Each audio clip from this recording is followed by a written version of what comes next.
hello. Welcome to Adventures in Lollygagging. I was just taking a nice, beautiful sip of some juice, which you can't see because it's green, and so there's just a giant. It's floating. Apple. It's like a floating apple.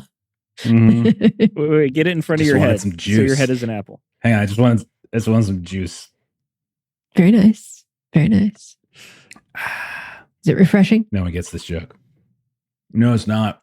It's one of those organic ones, and I just brushed my teeth a little while ago, so it tastes like shit. The show's I kind don't of like drinking it. Mint. There we go. Yeah, I have this theory that with games, like there's gotta be juice to them. You know, you gotta feel it. That's the word I use. And after last week, I feel like we got some juice. We do have juice. Like we got some juice. Yeah. I think Ashley and Maitreyi got confused.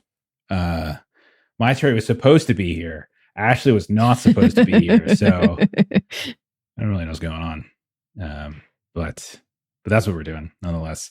Anyhow, you guys good? Yeah. Pretty good, yeah.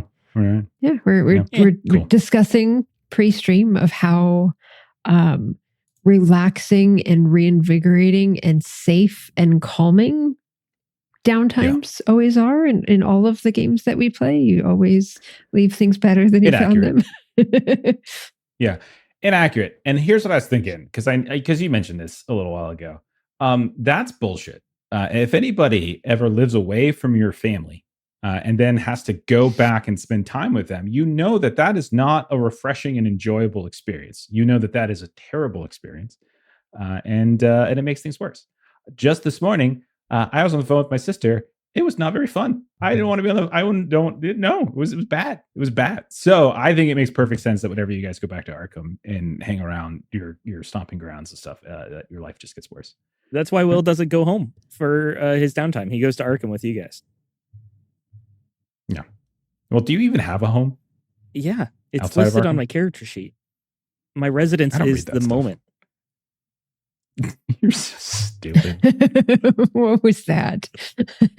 You got an apartment last time around. What are you talking about? Don't you have like a Three's Company thing going on? Yeah. With the people you brought back from Bangkok? Gets to see whether the roommates have been like keeping the place up or have totally trashed it, or like what all that's Turn like. my room into a bowling alley.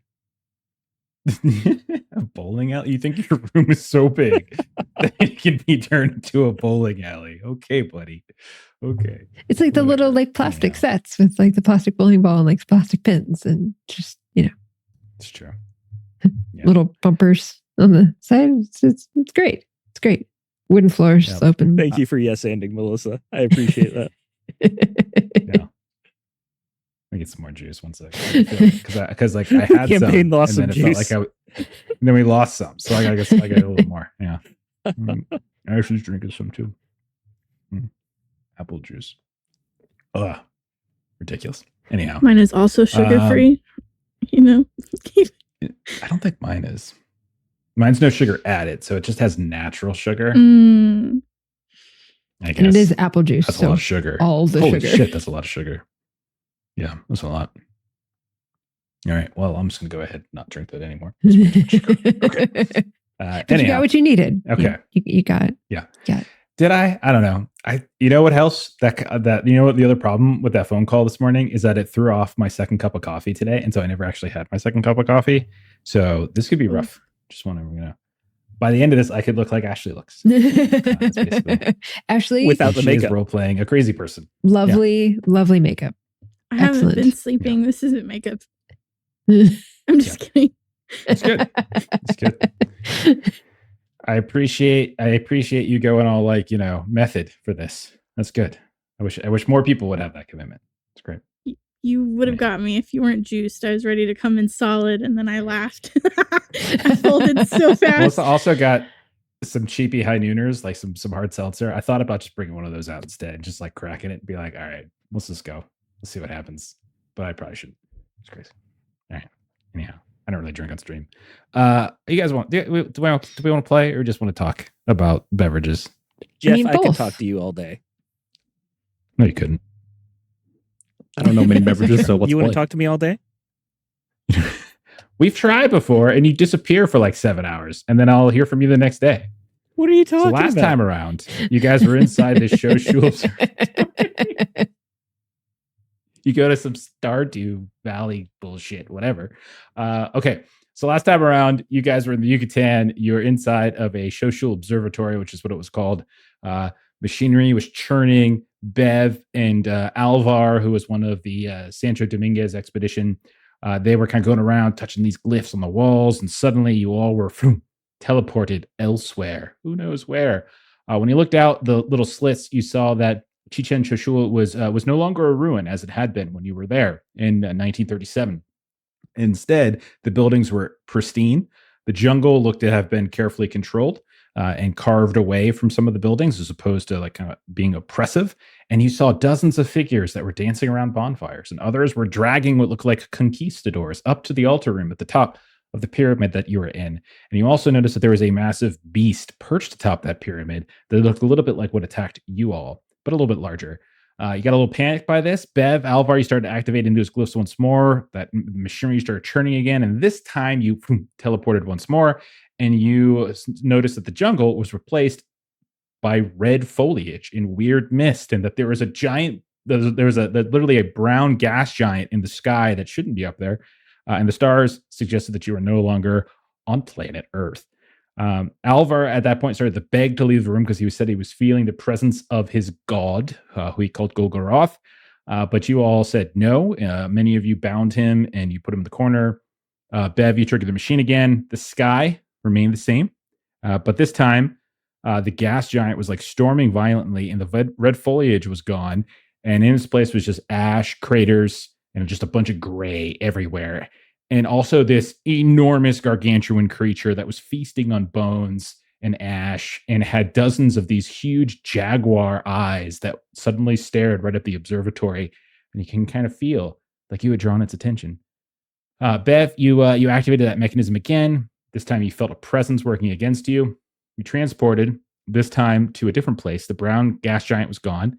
And for a moment, I think I forgot actually. Didn't you transferred it into like what looked like space at one point? It was just like there's nothing there at all. There were no planets. It was just dust and debris.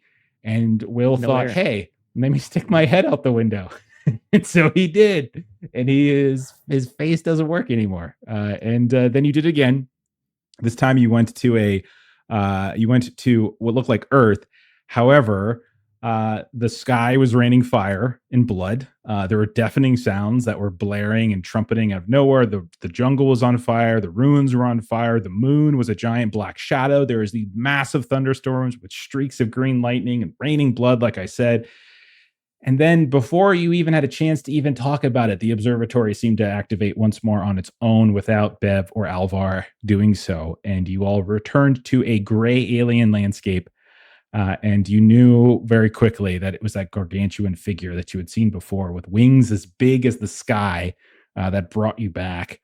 Kind of transported you for a moment, seemingly outside of this bubble, this room you were in. We're kind of holding you in the sky in front of them and exposed your deepest truths, your evil deeds. May or may not have been Golgoroth, who knows? But seemed to be able to read your minds and told you all the true identity of the figure known as the liar from beyond, or at least whoever it is they want you to believe is the liar from beyond, and refer to something by the name of Igolanak, who apparently is reviled across the cosmos by for like stealing identities and such. So this giant figure gave you all the means to summon it and said that if you're able to find wherever Igolanak is hiding, that you can summon him, and he'll help you. And then you all were sent away. When you woke back up, you were in an asylum in Merida. A month had passed, and you apparently were discovered wandering through the jungle. Bev, you took the worst of it. Frank Kearns and Elena Alcatruz eventually arrived to get you guys out. All of you, with the exception of Bev, were released into the custody of Winston Pharmaceuticals. Bev's father, Charles Key, a doctor himself, was on his way to take Bev back home. And so all of you left Merida, leaving Rick Luke behind. Somewhere we cut to Rick Luke screaming, "Billy! Billy!" And that's it. That's the end of the campaign. All right. First things first. Let's as we're seeing the silver lance fly, we see it kind of doing its little Indiana Jones red jagged line to Mexico City, to Texas, and various other stops across America before eventually landing permanently, or at least for now, in Arkham. All of you are on this plane, and all of you were institutionalized for the past month. All of you lost a ton of sanity. Anywhere between 9 and 20 something points of sanity you lost in this interaction you had in the Yucatan. However, because you were institutionalized, I'm actually going to say you get the credit for what would otherwise require you all to opt into doing. So that means you have the potential to get rid of your indefinite insanity. We're going to go through these one at a time. Get a little music going. So all of you have indefinite insanity from either hitting your daily san. I think all of you hit your daily san, and from the time that you spent in the asylum itself. So when you have indefinite sanity, there's effectively two ways that you can get rid of it. One is through psychological treatment. One is through self-help. With psychological treatment, there's two kinds. There's private care and there's institutionalization. We've done private care before with Patrick in the past when he went and saw Dr. Mulig within Arkham. But because you guys have been spent the last month in a Merida asylum, I'm going to just say you guys get a retroactive attempt at losing this indefinite insanity from that institutionalization. So we're going to do these one at a time. We'll start with Will. Will, give me a D100. Can do, buddy. That is a 2. 2 is a phenomenal roll. Nice. So when you're institutionalized, a 1 to a 50 is a success that allows you to add 1d3 sanity points. So go ahead and do that first. That is 2 points of sanity. Okay.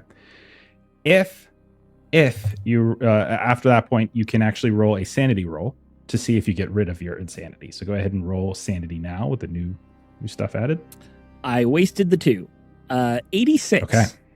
Should have flipped those rolls. It would have been better. Will, on the plane ride back, which takes a couple days because you make a couple stops along the way, you are plagued by visions, nightmares, memories of something about your time in the Yucatan. What do you think it is that Will privately sees whenever he closes his eyes, goes to sleep, or whenever his mind just wanders? What do you think is haunting him? I think it would be a kind of mix of two different moments. Very much after we started traveling through dimensions or whatever the observatory had us doing, he would remember being trapped in that hold that the god had us in, where we were like levitating essentially, and we couldn't really move, except where we're trapped was the void of nothingness with no air, no oxygen or whatever, where he stuck his head out that window. So it's both helplessness and also a very, very hostile environment that you literally cannot escape from, that continues to plague him. The other thing we should note with Will is that it's not just these memories that are plaguing you of that, it's also your physical face. So you suffered severe injuries when you stuck your head out into the void of space, we presume. We can see it. They've healed, but like you could definitely see the scars of it to a degree. I did lose most of my memories of the incident, though. So is this something we would say would be like subconscious? Like as he's resting and dreaming, these dreams come back, but he doesn't really tie them with the... Absolutely. All right. Yeah, because especially since you, because of that intelligence roll, determined whether or not you guys understood the full context of the situation. But maybe in like you, when you wake up in the middle of the night, you go into like wherever the wash basin is, you splash water in your face, you flip a light on, and you look at the mirror, and you can maybe see that the scars are even more pronounced at night, or maybe once or twice there's like blood, and you can see your skin being pulled apart, and then you do that double fake where you wake up again and you realize the first time you got up wasn't the true image. And this happens periodically over the next few days during the travel back. Okay. Very nice. Patrick. Give me a D100 roll. Patrick's no stranger to institutionalization. Ooh, 95. So close, man. If you rolled a 96, that would have been bad. 96, you actually would have lost sanity. You make no progress, unfortunately, so you don't regain any sanity. Maybe, I don't know, maybe it is the fact that you've been struggling so often with sanity issues. And if you recall, when you got out and you were walking towards the car, and then eventually towards the Silver Lance, the plane itself, you would look down and you could see that the mouth had grown ashy and still in the time, though it's still, you realize it's not like perfectly calcified. It's ashy and it's certainly not active, but it's not fully there. Okay. You are also plagued over the course of the travel back by some kind of vision, memories, experiences in the Yucatan. What do you think's haunting Patrick from this experience? All the memories of fellow party members, their was it depraved event or worst act, those keep replaying in his mind. And it feels like I'm experiencing them as well because they played in my mind. It feels like they're happening to me. And that keeps happening over and over. Okay. So if we recall, the one with Marie was the idea of getting like her pregnant friend essentially kidnapped by the mob. With Ash, can you remind me, Bev, what Dr. Keys was? It was a childhood friend that they had fought and pushed each other, and she had hit her head on a rock. Yeah. And then Will, what was the one that we had for Will? Someone that looked suspiciously like his brother died after a scuffle with Will. Okay. And so maybe what we're seeing, Patrick, is each night you're sleeping, or if you doze off on the plane, like you actually have the dream from like the first-hand perspective of whatever character, whatever person was harmed by each of their deeds. Do you think Patrick looks differently at anybody, having learned these secrets about them? Probably not, since I had some of my own. Kind of all share the same experiences. Bit of a bonding moment, maybe even. Okay. All right. We're going to go up to Marie. Marie, give me a D100. 36. Okay, 36 means that you had successful time within your institutionalization. You could roll a D3 and regain that amount of sanity. 3. I rolled a 6. Awesome. And then you can roll a sanity test now to see if this cured your indefinite insanity. Okay. I still get that 6 though, right? You get the 3 back. The 3, sorry. Yeah. Look at her. She knew what she said. She did. That's a 78. It's a fail. Okay, so a fail again means that you are not cured of your insanity, but you can make another attempt in a month after some downtime in Arkham. Okay. And same question to Marie. Marie, you are haunted over the course of the couple days travel back through Mexico, through Texas, through parts of the U.S. until you reach back to Arkham. Whether it's dreams that you have while stopping at a hotel or a motel or dozing off on the plane. What do you think is haunting Marie? I would say that Marie starts to see the things that have happened, but like from a different perspective. So when we were actually in the pyramid, she's sort of seeing this large, toad-like gigantic mouth creature biting the porters, and sort of in her dreams, she's this creature and she's the one who's kind of bringing this violence to the group. So that's kind of what she's kind of replaying, all of those different things that happened, but as if she were responsible. You noticed a few things on the way back, Marie. In addition to this, you noticed that at times when you are sitting down to eat, maybe at a airport restaurant, or maybe in the lobby cafe of a hotel that you all stay in, like in Dallas or Houston or something like that, you notice that there is a salivation that you are feeling each time food is brought to you, the smell of meat, the smell of food, and that you aren't chewing your food quite as long as maybe you once did before, but you are nonetheless tearing through it with ease. When you a few times when you move back to your hotel and you're getting ready for the night for sleep, or in the morning when you wake up and you're brushing your teeth, get the powder on your brush, and then you rinse out, you can see that some of your teeth have grown even sharper than in the past. You can definitely tell that there's a sharpness to them. They're healthy.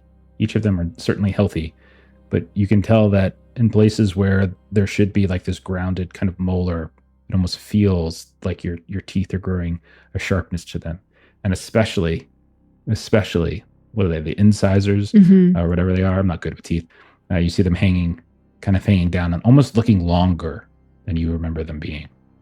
And she just, kind of jumps back away from the mirror and kind of has a flashback to Ethiopia and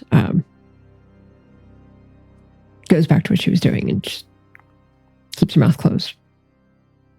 At one point, and we'll say like Western North Carolina or so, when you guys have to make a pit stop, or maybe Virginia, and you are in a relatively like rural airport yard, and where you're staying is not the greatest hotel in the world. It's right up against the woods, these the Appalachian Trail and such. A few times you hear the sounds of like distant howls, and Joy Boy, you notice, is having a great deal of agitation and anxiety. So whether Joy Boy is like sleeping with you, or whether you've set up a small little place for Joy Boy to sleep, and you realize one night that there is the sounds of like something scratching, like on the window outside of your room. And I would say that Marie probably sleeps with Joy Boy kind of in bed with her. And so she just kind of wakes up at this and kind of grabs at him. It's okay. It's okay. Just talks to him as if he can understand, kind of like sets him on the bed. You stay. And then she kind of goes over to the window. I'm sure everything's okay. And then she goes over to the window and kind of pulls the curtain aside to see. You look outside, dark as can be, and you just see eyes here and there dotting about in the tree line and the bush, kind of looking in your direction, to here, to there, to there, as if the light from your room or from the motel that you're staying is reflecting off what you imagine are animals in the brush. And they wink out and disappear. And then Joy Boy seems to settle. And Marie's just sort of looking out the window and looking back to Joy Boy and looking out the window. And she kind of does this thing where she just like kind of closed the curtain behind her. It's all fine, little one. It's nothing to worry about. It's all fine. Nothing out there. And she kind of, gets back into bed and just kind of cuddles with him. No one there. And then we turn to Bev. When we find Bev, we see her in the asylum. We see her, unlike the rest of you, she's strapped down inside of the Merida asylum. She seems to be treated well. It's like when we see orderlies or doctors go in, like no one's doing anything untoward. But there's definitely the sense that she is further along than the rest of you. She has several scars here and there throughout, sometimes on her fingers, sometimes on her face. And there's a certain level of babbling that is no doubt happening from time to time as well, but also moments of clarity and moments of sincerity. I need you to roll D100. You get to do this too, because you didn't go to 0. Okay. So for those of you who are wondering, Bev did not go to 0, but she did go to, I think, 5. 5. I got down to 5. Oof. Yeah, That's so rough. she's not technically out of the game. She's just she's gonna go for a nice 72. shot. 72. Okay. So, unsurprisingly, your time in the asylum was not refreshing to you. Why do you think it is? What do you think that was like haunting you throughout the whole time? What images do you think were coming to your head that you were replaying based upon your times in the Yucatan? I think some of the most haunting times for Bev was when we were just kind of taken into that inky blackness of space and then floating above this ancient god that was in her mind. And she literally felt it as it was like crushing her from inside her brain. It was holding her brain. And she's always considered herself a knowledgeable and intelligent person, and then to just interact with something so incomprehensible, it's just really sort of haunting her. And at times she starts to get these headaches that she complains about, and they treat it like they're headaches, but Bev herself feels almost as if those tendrils are again pressing behind her eyes and kind of combing through her memories as she's just strapped and stuck to the table, unable to do anything to stop it. We hear the sound as we're like kind of looking at Bev, sort of moving around, thrashing, talking. We can see the image playing in your mind. And we hear like the dull sound of the door opening and closing. And then we hear a voice. And we just hear, "Oh, darling, what did they do to you?" And when we pan over towards it, we can see standing in the doorway and kind of stepping in, hat in hand, we see Ed Exley. You can see his hair slicked back. He's wearing this kind of tan, light-colored suit. And he just slowly walks around the side. He's like, "Oh, darling, what'd they do to you? You look so terrible." And she's quiet for a while, and her eyes aren't really settling on him until they do. And then it almost as if she has her first kind of flash of clarity in a moment. And she gives the best little smile that she can as she just goes, "Hi, baby." And then her face kind of twitches, and it's so my head. And she just kind of closes her eyes again as she feels those tendrils carting through her memories. You feel breath like on your ear. And you can tell that he's like leaned really close. And you hear him say, "I'm not your baby."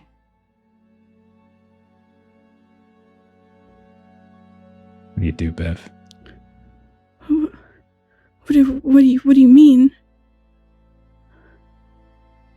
I mean, I'm not your baby. Get out of my room. And you start saying that. Don't think you have choice in the matter now, do you? No, don't think you do at all. And he's like grinning as you open your eyes and you look at him. He's got this big, ugly, terrible grin. His mouth just kind of growing wider and wider as he does so. Why are you here? What do you want from me? And then you hear like the voice change, and it's just like, "Well, I just want to make sure you're all right, Bev. Don't you recognize me? Don't you recognize your own father?" And like you watch as you're looking at his face, as his face just starts to like melt and morph, and you see the old visage of your father standing where Ed just was. No, Beverly, it's Papa. Are you? Can you hear me? Yeah. Ed said terrible things, Daddy, and I don't want to see him anymore. Honey, Ed's not here. It's just me. It's just me. He was in here before you, and his smile was terrible. He's happy I'm hurt. Oh, I'm sure that's not the case, honey. It's I'm sure. You know what? We're gonna get you home. We're gonna get you home. We're gonna get you back up to Arkham. And you're gonna see your mom. You want to see your mama? Mom's dead. No. Oh, and like you can see, he like takes his hand off like where he had his two hands around his hat, and he just kind of sort of pets you on the side of your gnarly looking hair, which is absolutely outrageous right now. Hasn't been washed in God knows how long. And he says, No, sweetie, no. Don't worry, everything is gonna be right as rain. I'm gonna make sure you're okay. You're gonna get better. Okay? You're gonna get better. You wanna come home? Yeah. My head hurts. Daddy, it hurts. We'll get you something for that. Don't worry. I'll make sure that we get you something to make your head feel nice and better. Don't worry. And then okay. You see he gets up and like he kind of fixes his 3-piece suit and he walks back out. And as the door is closing, we hear the sounds of like the doctor chat and stuff kind of going over this and that. And he's like, what do you happen to have? And like as if he's calling out for a specific kind of medication, and the door slams shut. We come back up and we see the Silverlance landing and gliding to a stop in the airfield outside of Arkham. It is mid to late September.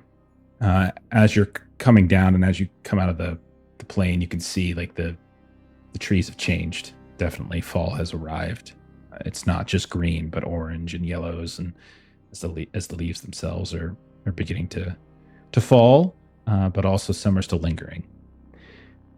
We see a montage of cars coming up and images of like Mickey Walnuts and Frank Kearns speaking. We can see Elena Alcatraz who comes with you, and we can see Carmelita getting out as well, and they kind of get into a car, and then no Janet, but then we also see some of your belongings are being taken out of the plane, and each of you are loaded up into a different vehicle, and you're driven away one by one.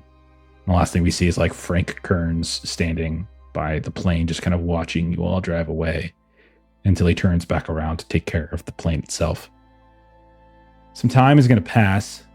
We're going to do this somewhat loosely as you all have returned. Bev, you'll arrive at a different time. Let's go around. We'll do these in like a series of rounds, so don't feel like you have to get everything done at once. You'll get plenty of time to do anything you want to do, and then I'm going to murder you. So I'm going to go back to Will. Will, what do you think Will does when he gets back to Arkham? Aside from like getting back settled into his apartment, first thing he'd want to do is look into the whereabouts of the Revelations of Glaaki, the 12-volume set that he took from Thailand and then gave to Beverly to read while he was putting it on consignment. And now he's interested in reading it. That's fair. Ashley, do you know if Bev would have brought that with her down to the Yucatan? Oh, she didn't, Any but she was studying it before we left. So she would have it in her own possession. Yeah. So, In Will, her I think you would possessions know then. in Arkham, you mean? Or Yeah. Okay. Yeah, that's what I mean. So it would probably be at the Key residence, because you know that she had. It's common knowledge that she had lost her position at Miskatonic, and that she had moved back in with her father before leaving for the Yucatan. So you would know that it's somewhere in Bev's estate or townhouse, I should say. I would try to go about that in a more legal way than anything. Like I'd talk to Frank and ask if Winston Rogers would be able to get us in or not. Otherwise, he's not necessarily opposed to breaking a window. Sorry, Bev. Okay. Sure. So if you talk to Frank Kearns, and again, this could be a day or two later. This doesn't have to be immediately following the airport. You could go home, rest, etc. And as your mind starts to race a bit, and you start to think about that book, or the series of books, I should say, the volumes. And maybe Frank Kearns comes to check on you.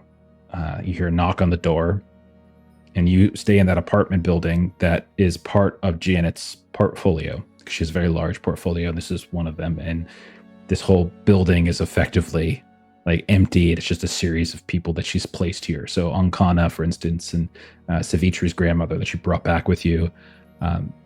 She's probably setting up like Carmelita and Elena for a place to stay, and you yourself will. And so we see Frank kind of come in, and you can tell he has been being very nice to you, Will, this whole time, which is kind of an odd thing, as he's usually not. He's been, ever since you came out of the asylum, he's been very, very polite, and he hasn't been like, he hasn't been insulting you. He hasn't been blaming you for anything.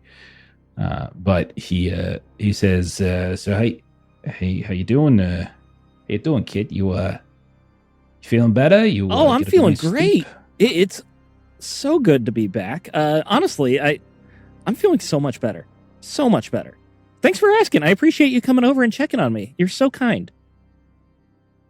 Sure. So, yeah, I'm here. Miss Winston Rogers wants to speak with all of you. So, I'd love to talk to her. Yeah, that'd be great. Or does she want to right now? I can grab my coat.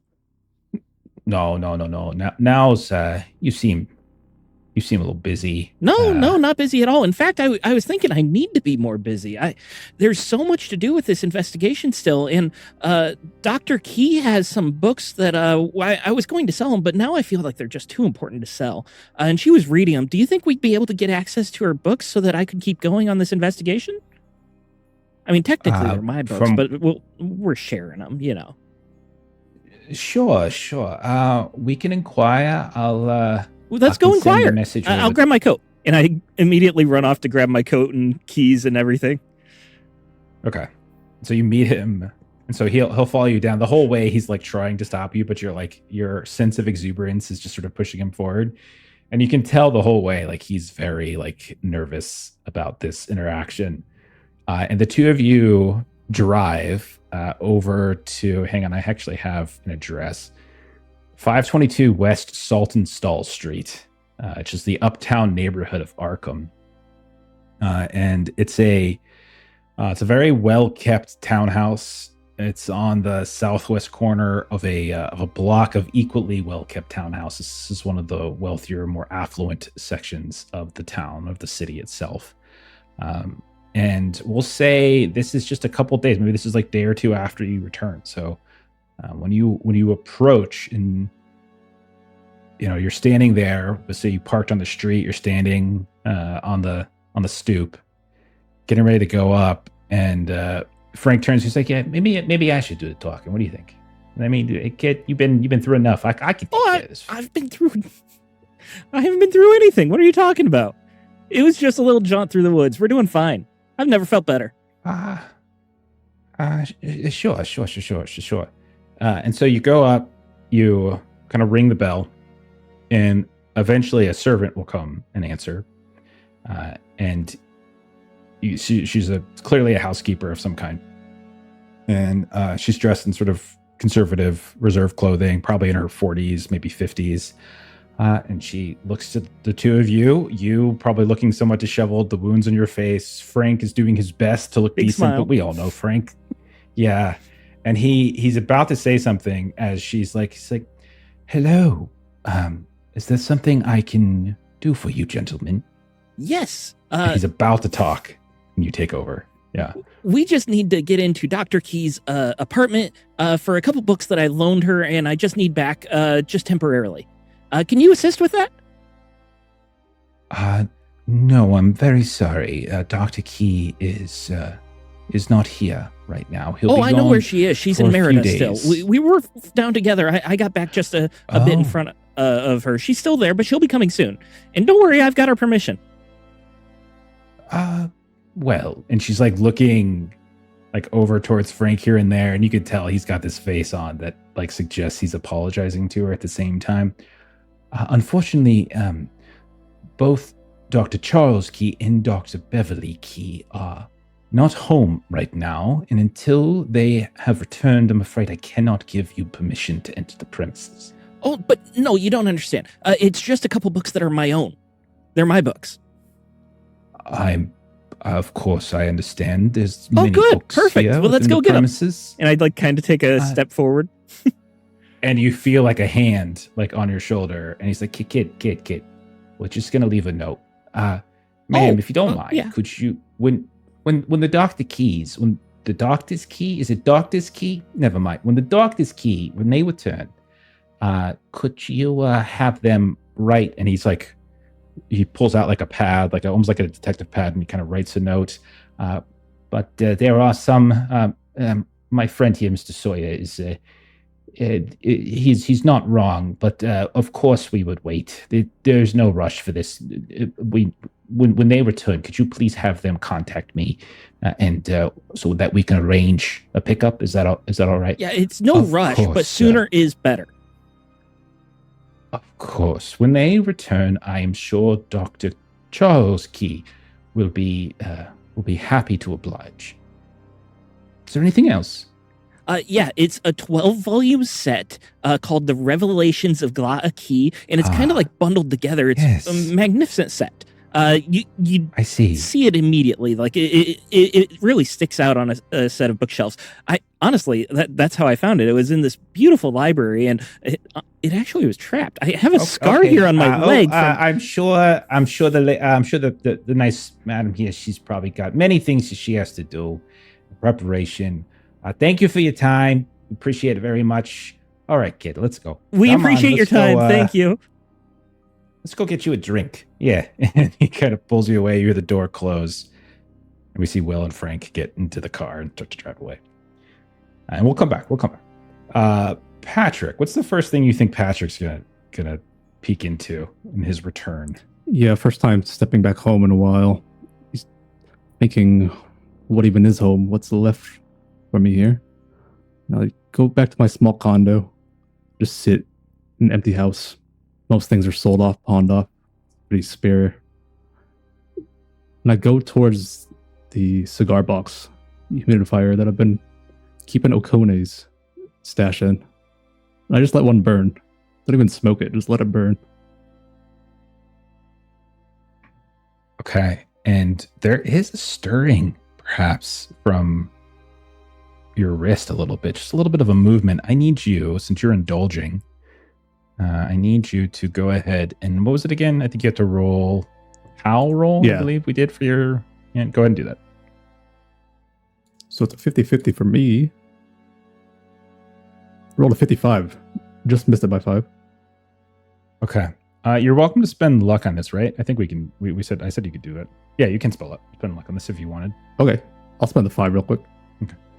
Okay, so when you indulge, you roll luck. On a failure, the mouth stirs. On a critical failure or successive failures, the mouth will completely awaken. So in this case, the mouth, there's a slight shifting, but it doesn't become audible. You just kind of look down and you see, kind of falling from both the cigar and from your arm, you see this like flaking of ash. And it's hard to tell specifically whether it's the cigar that's flaking or whether it's the mouth that's flaking, but it's also hard not to look at that for a moment and kind of stare at it as it piles up on the ground and piles up on the ground. And then when you look back up, you can see the room itself is just filled and covered in gray ash. And you see once more, like just for a moment, you are in that gray wasteland. And there is this large, gargantuan figure, wings beginning to unfurl. And then you hear a sound, Patrick. You hear and it kind of breaks you out of this momentary like lapse of concentration. And you look around, and then you can see like the ash is gone. It's just your home. But you hear the sounds of like something has gotten shoved underneath your door. When you look over towards the front door of your home, it looks as though there's a newspaper or a portion of the newspaper has been slid underneath it. I'll get up and check it out, see what's on the news. Okay, it's so you start looking through. Go roll spot hidden, or or actually no, you could just do like a. You just do like just give me like a call a library use roll. Oh, library use or spot hidden. If one of them's better than the other, just pick the one that's better for you. Yeah, it's 20 versus a 72. When I think Patrick, I think library use. Mm-hmm. The spot hidden 71, right under it.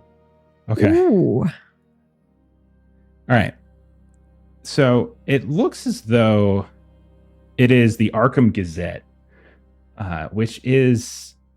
Do you think when Patrick, before all this happened, was Patrick the type of person who would read the Gazette, or would he read like the Advertiser? So the Arkham Advertiser is more of like a international news, and the Arkham Gazette is more kind of like local social news and like lighthearted puff pieces and stuff like that. What do you think he would more likely have subscribed to? I'd say the more international. Like when he was working in the barbershop, he'd get some clients and they'd talk about overseas things, and that interests him a bit. Okay. So you see jammed underneath this is jammed underneath your door is a copy of the Arkham Advertiser. And what you see is like news stories. It's international news. There's a lot of stuff about Spain, about the Spanish Civil War going on. And you can see there's like a loose page in it though.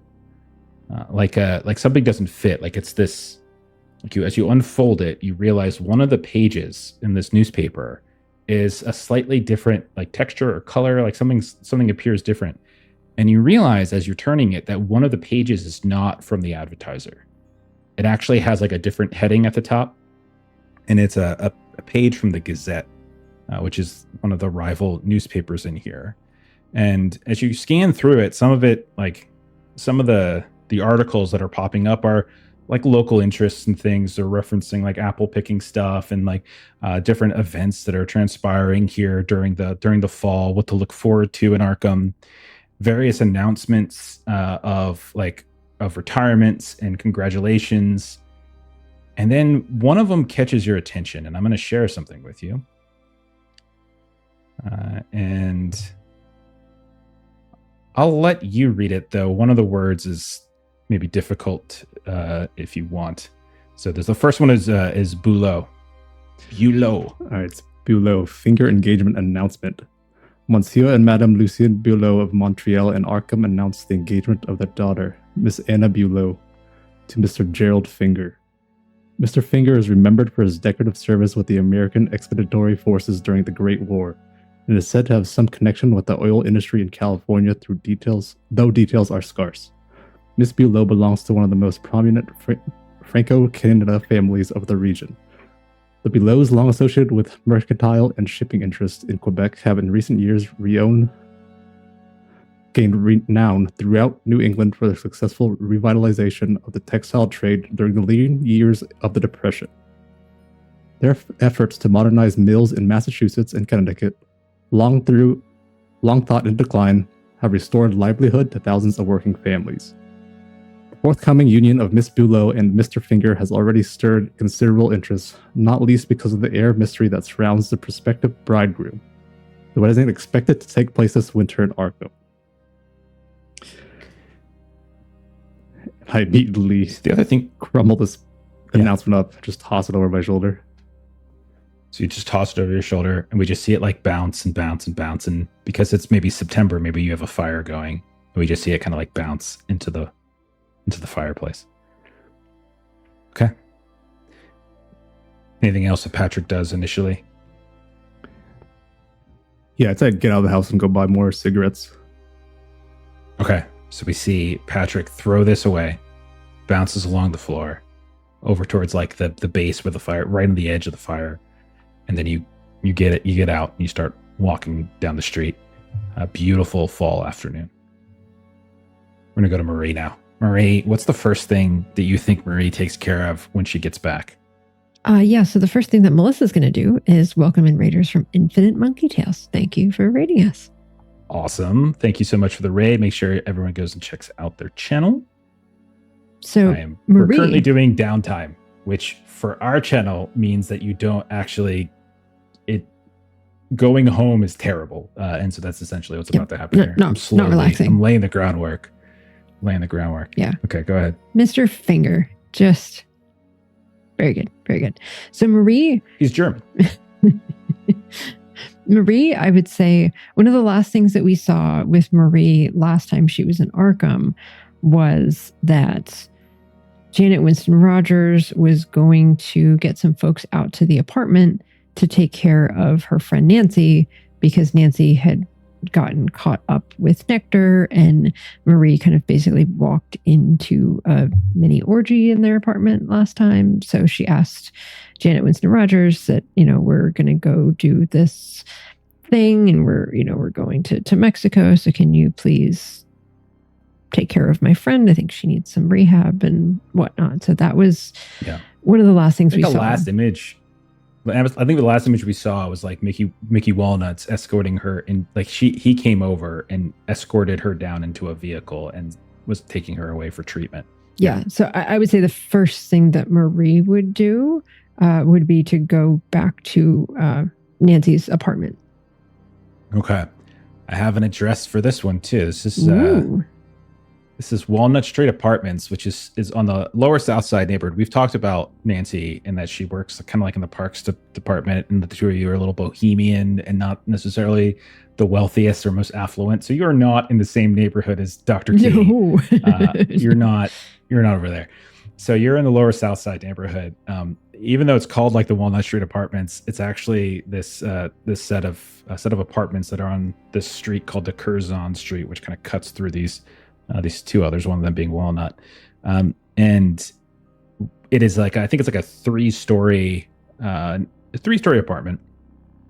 And we'll say that she maybe lives on the second story. And you know that there are a couple ways in. You can go through the front entrance. You can, is obviously the most obvious way. And there are a couple other ways that you probably don't want to do.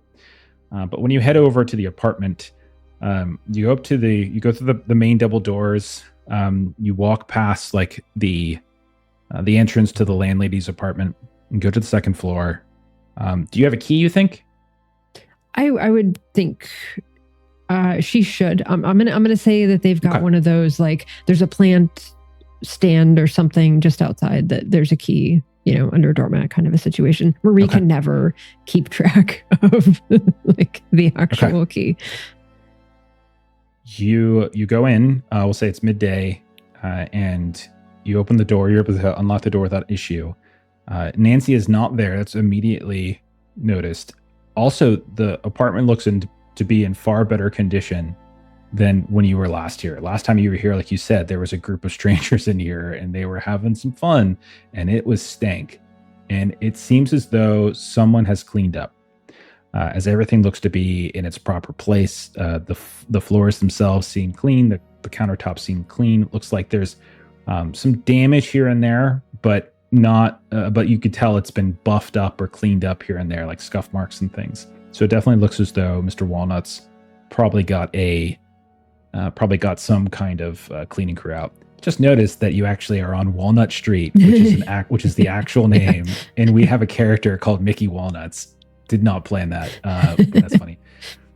But you look around. You look for her bedroom. Her room has been cleaned up. Bed has been made. When you check like the cabinets and things, everything's in order. Everything again has been returned to order, fixed, cleaned. It does not appear as though she is here right now. And from what you would probably guess, it doesn't look like anyone stayed here for some time. Marie is looking around the room, and when she's in the kitchen, there's that spot on the kitchen counter that's sort of like a burn mark from when that book just sort of like burst into flames, several months back when she was here. And she's kind of looking around, and she kind of calls out for Nancy, obviously, to no avail. And I would say that she would probably go to the you mentioned like a landlady's apartment, that she may go there and just see if she has seen Nancy recently. So you go downstairs, you knock on the door. The landlady, it's possible that the two of you have met before, but When the door opens up, you see a woman. She's in her mid-50s or so, large woman, both tall and kind of imposing in terms of her size. And you can tell curly, graying hair. And she is dressed as though like she is going out, but it doesn't look as though she really is. She's dressed very nicely. And she looks at you and like her eyes are squinting. And she says, "Can I help you, dear? Is there something I can do for you?" Yes, ma'am. I am sometimes roommate of Miss Lombard upstairs. Nancy.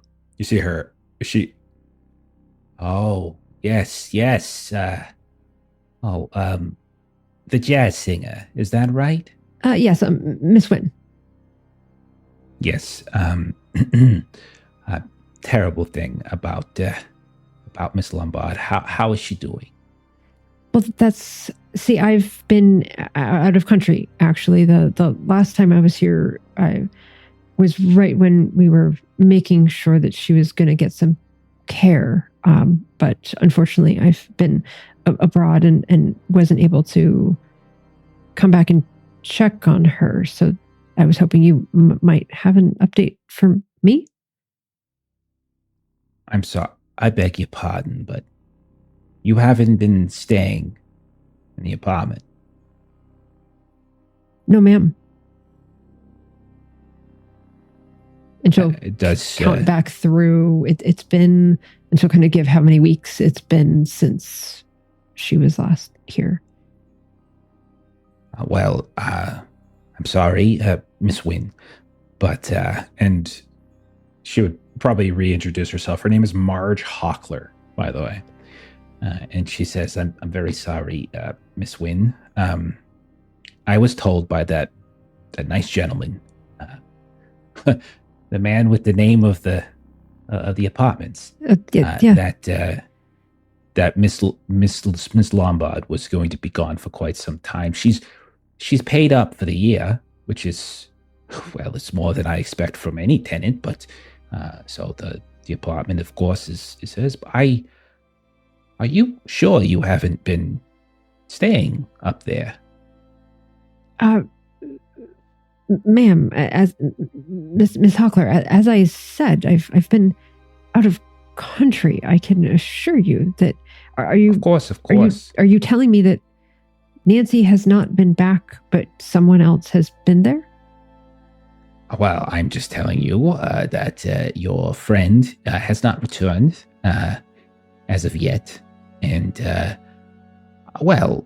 woman here stinks, and I voices and such, not particularly loud voices to the point where I would complain, but I just assumed that if not Nancy, then perhaps you was staying there. Are you saying that someone has been squatting in the apartment?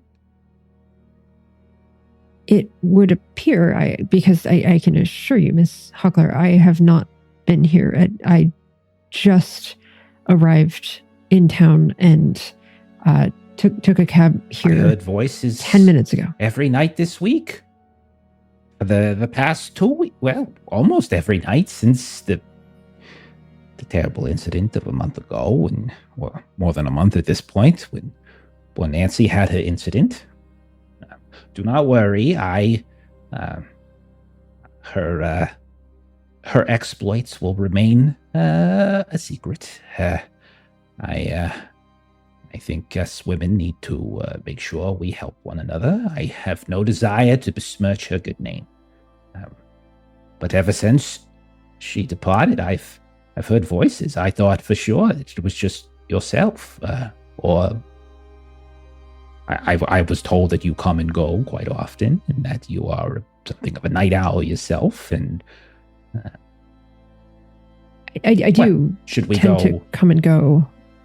We can go check the apartment. We can see if there's anyone in there right now, if you would like. I just came from there, and it looked spick and span. But how very peculiar. I must assure you, if I would have known something was untoward, I would have made sure to inquire, or call out a policeman to take a look at this. I spoke with Mr. Fulton, Nancy's upstore neighbor, and he heard the same voices as well. We're both in agreement. Again, they're not very loud. They're not yelling in any stretch of the imagination. I often play records that are even louder than those voices. It's more like whispers, really, if anything. Well, that's I understand. I do have a very inconsistent schedule, so you would not know when I would or would not be here. I may try to stay here for at least a night, but of course, I would encourage you. I will, if I'm going to stay here. How about this? I will let you know. I will come knock on your door if I'm going to stay here for the night, so you'll know. But if at any night you have not heard from me and you hear voices, that is not me. I understand.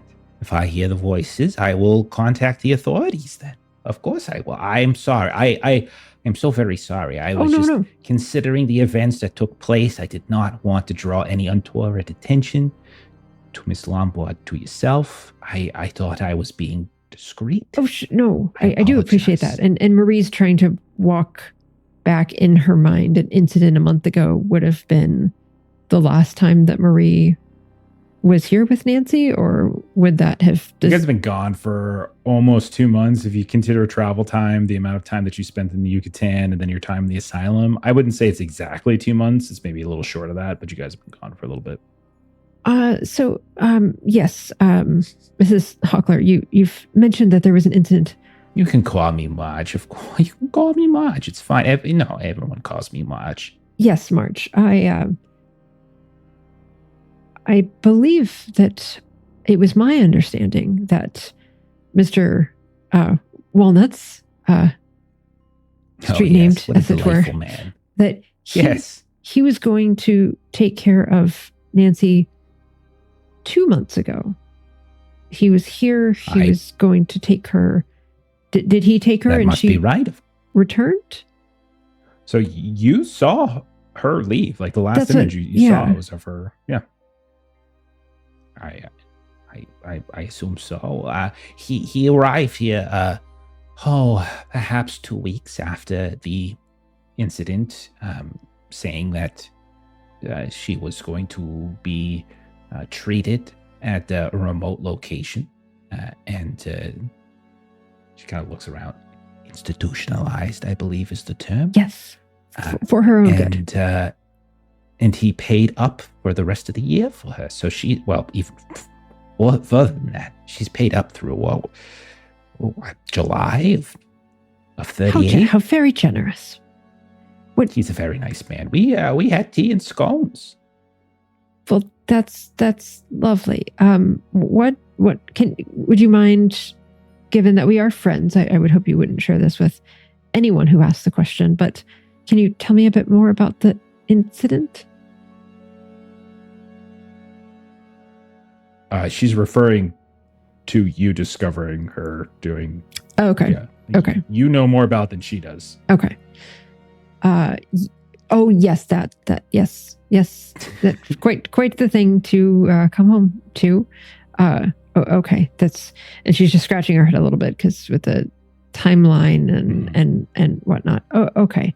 Well, it does appear that I've taken up too much of your time already. Thank you. Stop it. It's fine. I was just going to listen to my stories. And we'll fade out of that. And then we'll check in with Bev when we see a different plane landing. We see probably a passenger plane. I don't think your father has his own private plane. He's well-to-do, but he's not Winston Rogers, Winston Pharmaceutical money, So we see a passenger airline land. We see a whole series of scenes with like some kind of vehicle is delivered. He's probably not driving himself. He probably has a driver on staff. And we see the vehicle kind of come up to that same townhouse where we had just recently seen Will and Frank Kearns go up and knock on the door. And we see kind of Bev being let back into her home and like this very fragile state. All of your various servants, like it's probably a small staff, kind of coming and checking on you. What do you think? Like Bev, like you're not in a great condition. Like you're very low on sand. You're probably worse off with the nightmares and things than anybody else, but you have control of your faculties. So what do you think Bev would be doing? One of the first things that Bev does is she drastically rearranges her bedroom. She kind of goes about the house and she gathers additional lamps and she brings them into her room, and her room is very brightly lit at this point, and she sleeps with them on. And one of the things that she had started to do was her desk area was all of the books and things relating to her research that we've been working on. She's kind of just shoved it into a corner, and then she's hidden it behind things because she doesn't want to acknowledge that it's there. Like she knows that they're there, but she doesn't want to see them that they're there. And it's something that her dad picks up on, and he notices that she's kind of like avoiding those things. And when she does pick up some of the things, she kind of definitely goes despondent for hours. She'll stop talking and she'll just kind of stand there and stare listlessly until eventually she's beset by a headache, and then she has to go lay down and or go sit in the day room for just quietly for hours until again she has like lucidity comes about her again, and then she will go and return and resume her activities of kind of hiding and squirreling things away.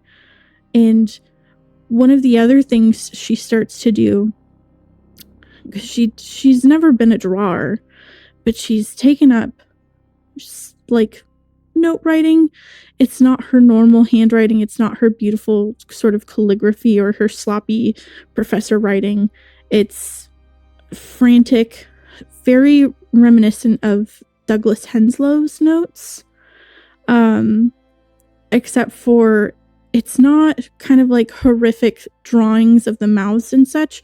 She keeps repeatedly kind of like talking to Shyma.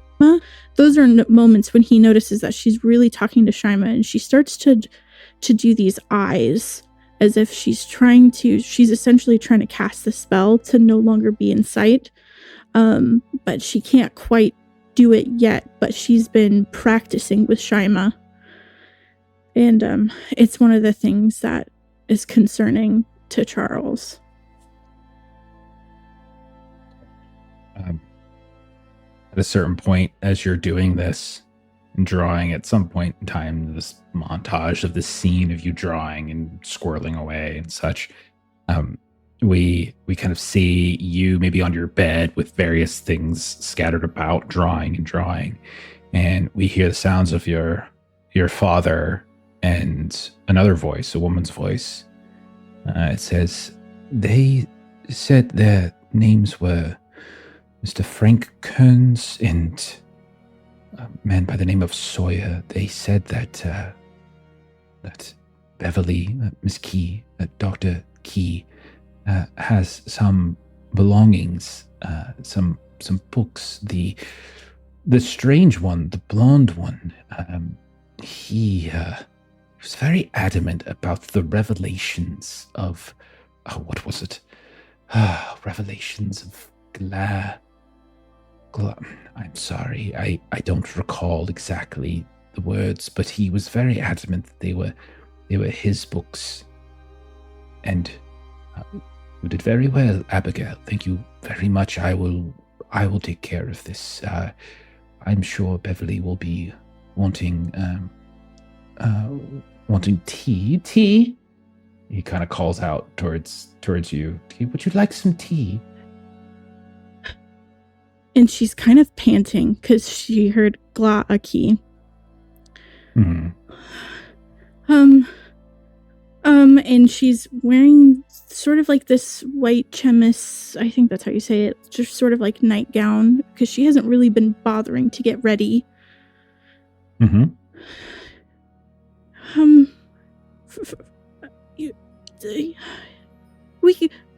Tea? Well, I'm sure you could have it with your mother. Yes. You can look out the window together. The leaves are changing. You can see the yard is quite beautiful. It calms Norma down. It could calm you down as well, perhaps. Okay. And she's got this like thick key that like locks her bedroom. And since coming back, she has requested additional keys to her bedroom. They don't actually do anything because her dad has to have access to help her if she needs it. But it makes her feel better holding these additional sort of keys that she has. And she'll exit her bedroom kind of skittishly. She's got her back to the wall and she's watching them as she reaches behind her for the doorknob. And then again, quickly tries to lock her bedroom door shut. And she'll go to her dad and kind of grab onto the back of his shirt. But she's watching Abigail kind of warily as she's following him to the day room. And we see the day room open up. There's a beautiful wide window, the curtains drawn, and we see out from it this stretch of almost like this private yard area that kind of connects the interior. Imagine the block of townhouses all share this kind of central yard. And these beautiful trees, oranges and yellows and ambers. And we see that there are these two large high-backed chairs that are sitting centered on the window, a small table between them. And we can see like there's like a newspaper on the table. And we can see a hand reach out and just sort of dangle in the air for a second. And then we watch as Charles like rushes up and like grabs the hand. And he's just like, Norma, darling, guess who's come to join you for tea? Beverly is here. Beverly, come here. Say hi to your mother. Hi, Mama. And we see as Bev like comes around, there is this old woman who is probably looks older than her age might really be. Certainly she looks a little bit frail, aged, wearing similar to yourself this kind of frock, but at the same time someone has attempted to like dress her up, but maybe the buttons are not quite done. And she has this sort of like face that suggests that there's no recognition in her eyes. And so she's just kind of looking up at you. And like you can see a little bit of moisture on the side of her mouth. And like your father like pulls a handkerchief out and just like, let me get that for you, dear. And cleans it up a little bit. Abigail, please, tea. For us all, please. And you can see Abigail like rush, of course, Dr. Key. And then she rushes out. And your father turns to you, sit, please, sit. Talk with your mother. I'm sure you have so much to talk about. Yes. And he like motions to the chair, the other chair, which presumably he sits in, but he's giving it to you. She'll sit down and she'll kind of, again, she has the flashes of lucidity that she kind of hasn't had in a while in her eyes as she's fishing around in her pocket, and she pulls out a button, and then she like reaches over and she places it on her mom's lap, and then she kind of settles and she looks out the window and exhales, and then she does kind of just relax. And her kind of frenetic energy that she was having, where she was being stressful about Abigail, kind of just disappears with her exhale. But also, she just kind of stops giving anyone else attention, and she's just kind of like locked into the scenery. We fade out of there. Will a few days pass and you receive no notice from the residents of the Keys? Nothing from Bev, nothing from Charles. What do you think Will has been doing? What do you do next? Is there something else you're looking to do? Well, they are his books. And and he's probably he's been hanging out with Ankana a lot because their apartments are like right next to each other. We've said, assuming she still lives there, of course. Yeah. And I think with his newfound positivity and outlook and optimism on life, he's probably irritating people a bit more than he used to, which is maybe saying something. So he's trying to make himself busy by going out and just, enjoying the fresh air. And maybe he would just wander a little bit closer to Dr. Charles Key's house, just subconsciously, on a nice long walk at night in the dark. Okay. So we fade out of the scene where we see Bev like staring at these beautiful trees, and it just and we fade back up, and it's like dark now, and there's Will standing amongst the trees, looking up at this townhouse. You're like effectively in the back of the townhouse now, and you're looking up at it, hiding in the shadows of the trees. It's nighttime. There's a scattering of lights in some of the townhouses in this area. Roll a luck test. All right. I actually have some luck this time. We'll see how this goes. Nope, 70 over 40. Some of those lights are on in the Key residence, so it does look like at least somebody is still awake. Okay.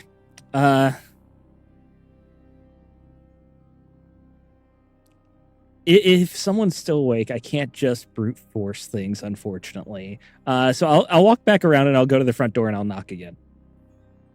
You knock at the door, you ring the bell, and you see coming to you hear the sounds of like muffled voices first, and then the door opens up, and kind of a huff, and you can see the same woman that you saw earlier with Frank, but she is kind of being guarded somewhat by an older man in his 60s or so, and he has clearly a robe on, a night robe on, glasses. He's got like a pipe that is in his hand. He's got a book tucked underneath his shoulder, and he's got like slippers on and such. And you could tell like he was like getting ready for bed. And she says, "What is the meaning of this hour? What is wrong with you, good sir?" Hello. I don't believe we've met. I'm Will Sawyer. And I put my hand out to shake his hands. He looks at it. You're one of Winston's little servants, are you? You're one of the people who got my daughter sick. Oh, you're Dr. I have nothing to say to you. It is so good to meet you. He steps back and starts to close the door in your face. What do you do? I don't want to be violent or aggressive, but I would like, just put my foot out a little bit to try and like stop it from closing. And it does. So your foot's in it. You feel a little bit of pain in the foot. Sir. I am so sorry to disturb you. I know it's very, very late. I am not actually... I'm not really friends with Miss Winston Rogers, but I am friends with your daughter. And she has a couple books of mine. She's never mentioned you before. Oh, that's sad to hear. I'm sorry. I'm Will Sawyer. We went to Mexico together, and that was very tragic and unfortunate. And how is she doing, by the way?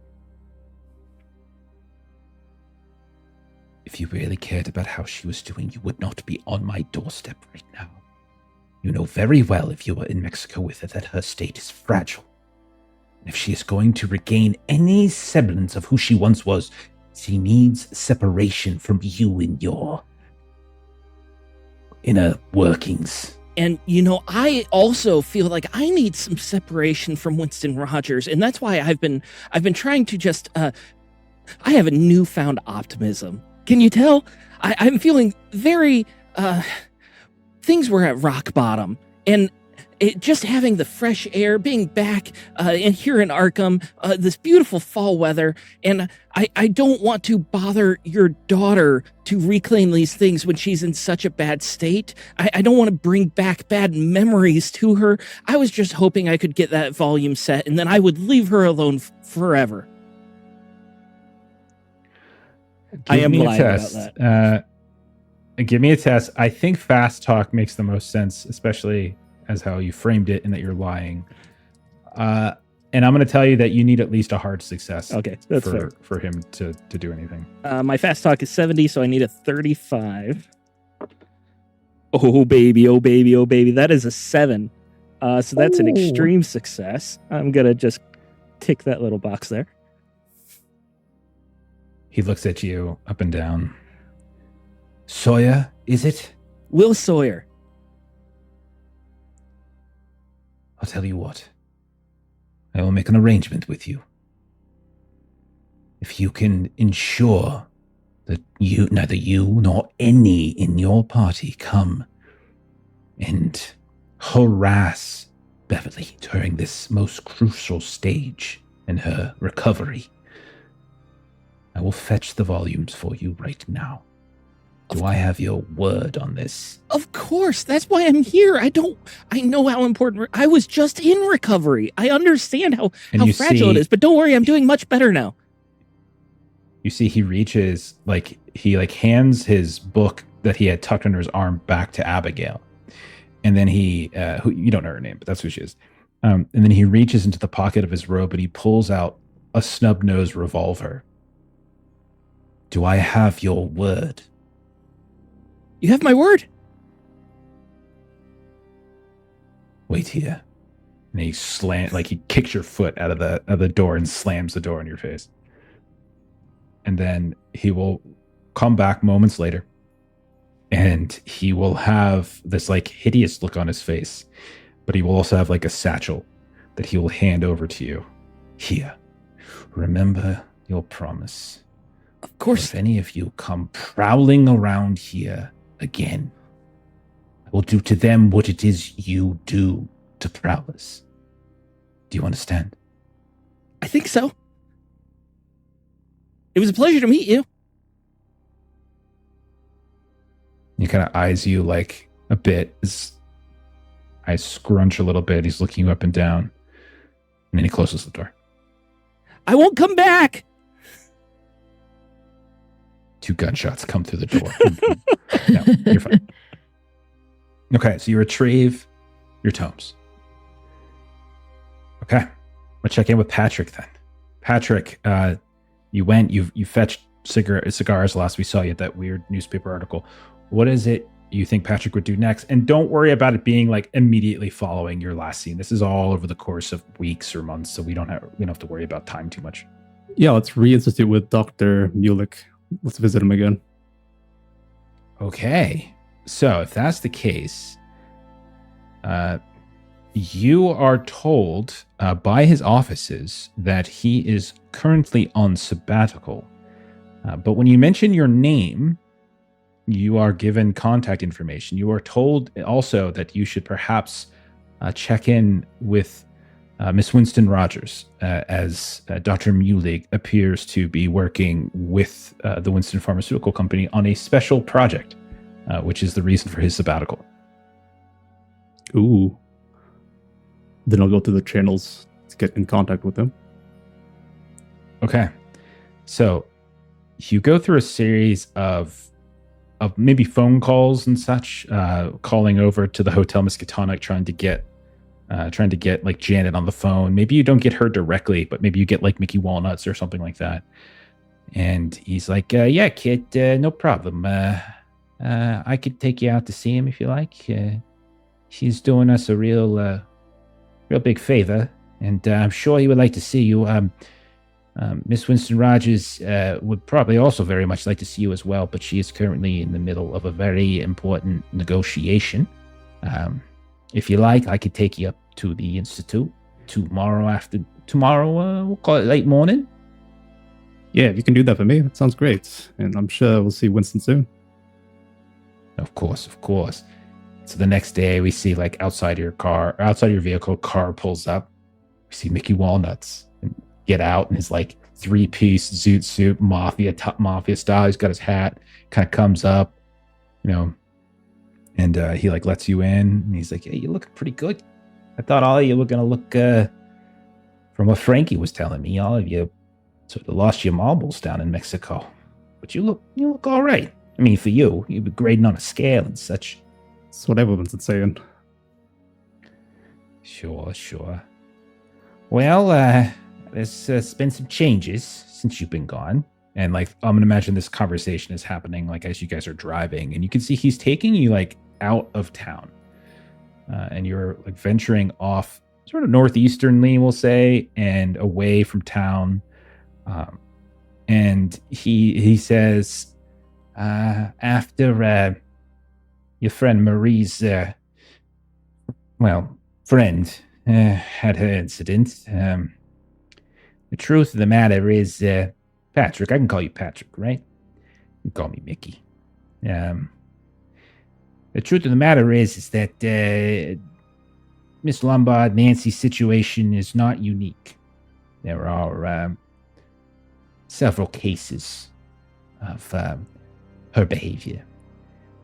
Here, knock 'em. We've been trying. What's that? Here, knock 'em. Is that there, There's Patrick? been more of them. Yeah, they're like weeds. This nectar keeps popping up. We went over to the Adams lumberyard that you and Murray told us about. Knocked some skulls around, took a few folks out, that sort of thing. Thought everything was fine. Then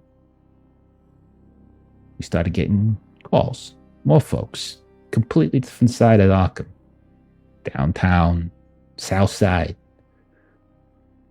Even by the campus. We're going around here and there, picking them up whenever we can. Those that we find, we take. We had to put them somewhere. We can't put them in a regular hospital. Old Pickering. Oh goodness, you ever been in Pickering before? And that's a psychiatric hospital, like where serious cases go. I don't think Patrick made it there. Can't say I have been. Oh, buddy, let's hope you never end up there. Oh, goodness gracious. But we had to take a few out of there.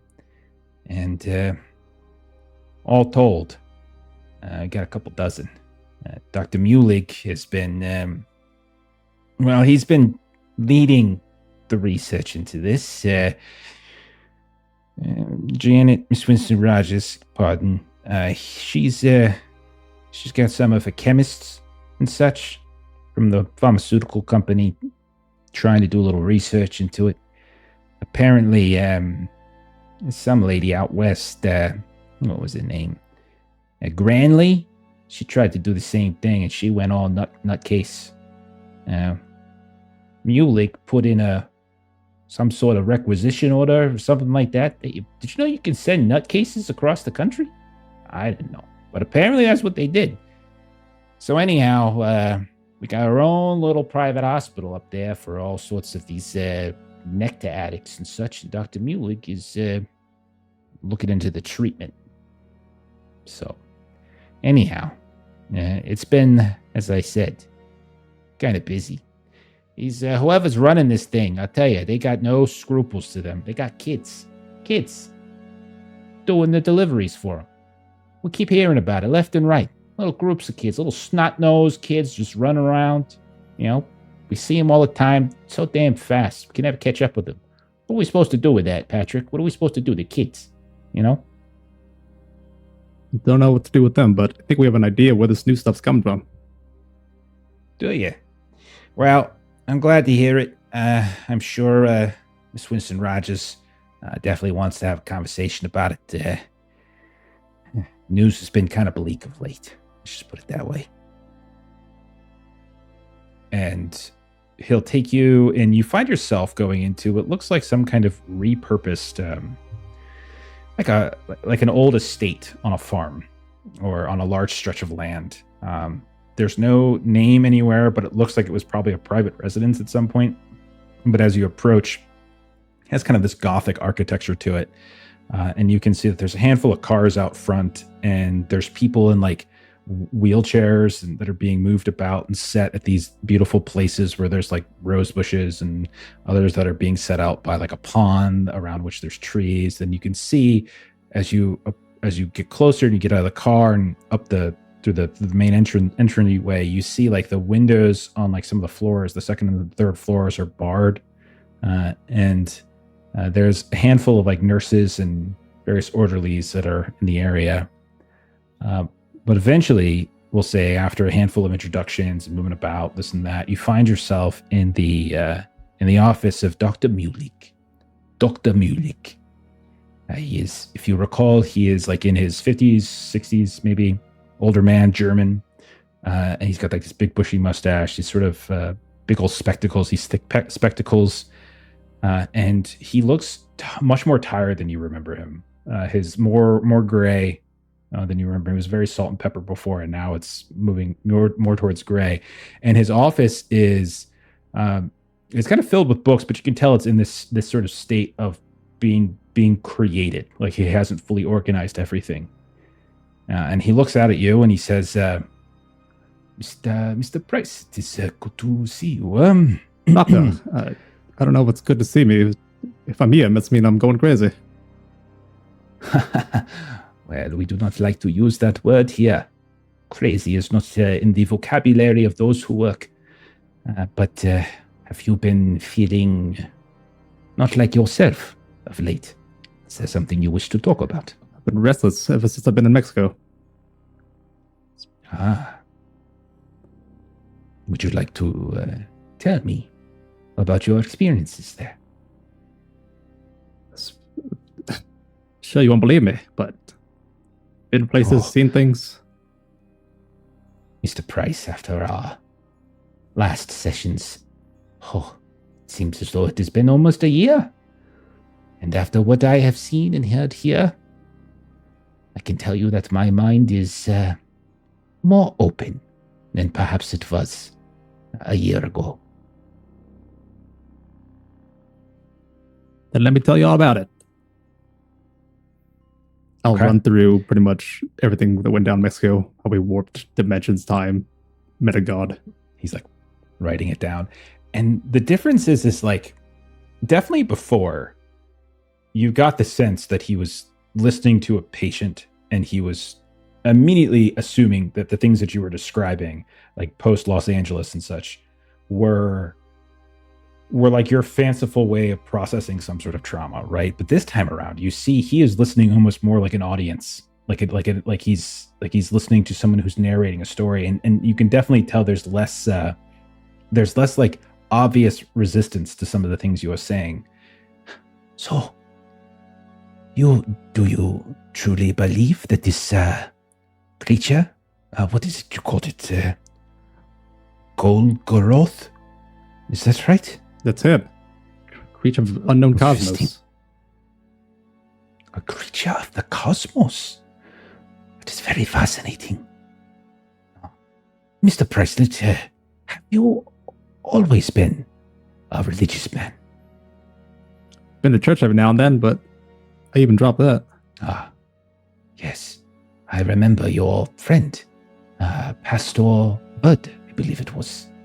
Yes, how are you dealing with that? I know that the two of you were quite close. What is the phrase? And he kind of flips back through his notes. The PP gang, I believe you called yourselves. I haven't even gone to visit them yet. I don't think I've been processed it.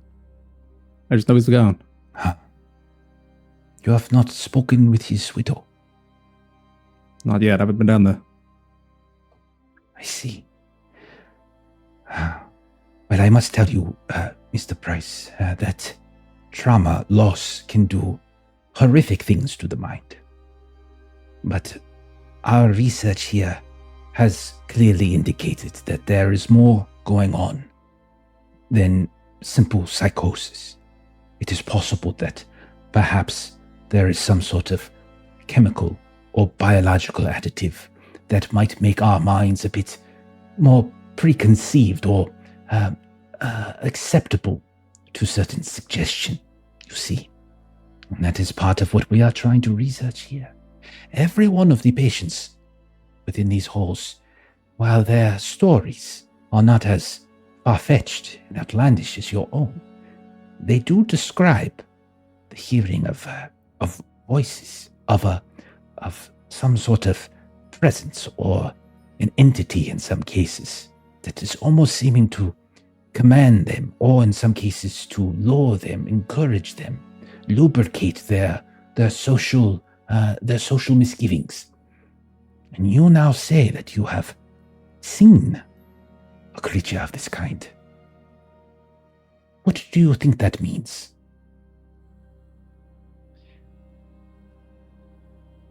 This path I've been going down, maybe it's the right one. It's very interesting. From my perspective, it seems, and from, I would imagine, an outsider's perspective, this journey with Miss Winston Rogers has led you down a path of loss. Your friend, your fiancé. It seems as though your very person, you must be 30 pounds lighter than when I first met with you. You look, if you might forgive an old man's judgment, you look very sickly, as if you are not sleeping. Well, are you sleeping well, Mr. Price?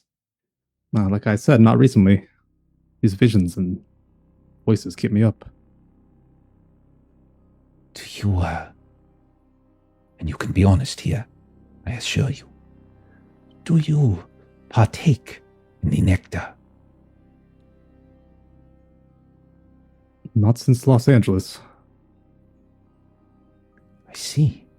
And yet, these instances of grandiosity still seem to pervade you. Could that simply be your way of processing? Or is there perhaps something more at work here? I see. Very interesting. So what we can do the roll now. So we're doing private care, and after each month, so we'll say some of these conversations kind of go back and forth. You come back to this place multiple times. He continues to ask you questions, and I would definitely give me a psychology roll. This is separate from everything else you're doing. Okay. Yeah. I have a 75. I rolled 17. Hard. Nice. Okay. He is very invested in the things that you're describing, like even more so than before. Like you can definitely tell he's taking copious notes, but at the same time he's listening and he's paying attention. And he seems very, very intrigued by the stories that you're telling. And every time you come back, it's not very long before he starts asking you questions, clarifying some of the things that you have described and experienced before, instead of just checking in on you and asking how you are. He very much, it's like he's trying to get details right in his books, and he has like these large tomes that he's just writing, and every time he talks to you, and you could tell that he's like invested somewhat in your tales. And after a few weeks, we'll say you could do your rolls. This is another D100 roll, and you're looking for anything 95 or under. Oh, a 95 or under? That's pretty good. Yeah, it's 1 to 95. It's much easier to get private care. It's just you don't want any 75. Yeah. Okay. So with private care, on a success, which this is, you can add 1d3 sanity points. So go ahead and just do another d3. I'll take the 1. Okay. And then you get to do another sanity roll. Okay. And this is to determine whether or not your sanity has been cured. 25 under 32. You could go ahead and uncheck check it then. Nice. Is anything making sense to you, Doc? It is making a great deal of sense, yes. It is fascinating. I'm not quite sure that I have ever seen any sort of psychosis quite like this, especially one so seemingly intertwined with what is more or less a narcotic. Even opium does not create such visions, such depth, and such an array of reactions. Very fascinating. And you could tell maybe by the end of the conversation, like the months of time that you have with him, like he is like, his mind sort of drifting, and he's like, he has his own ideas and he's writing it down. But you kind of start feeling a little bit better.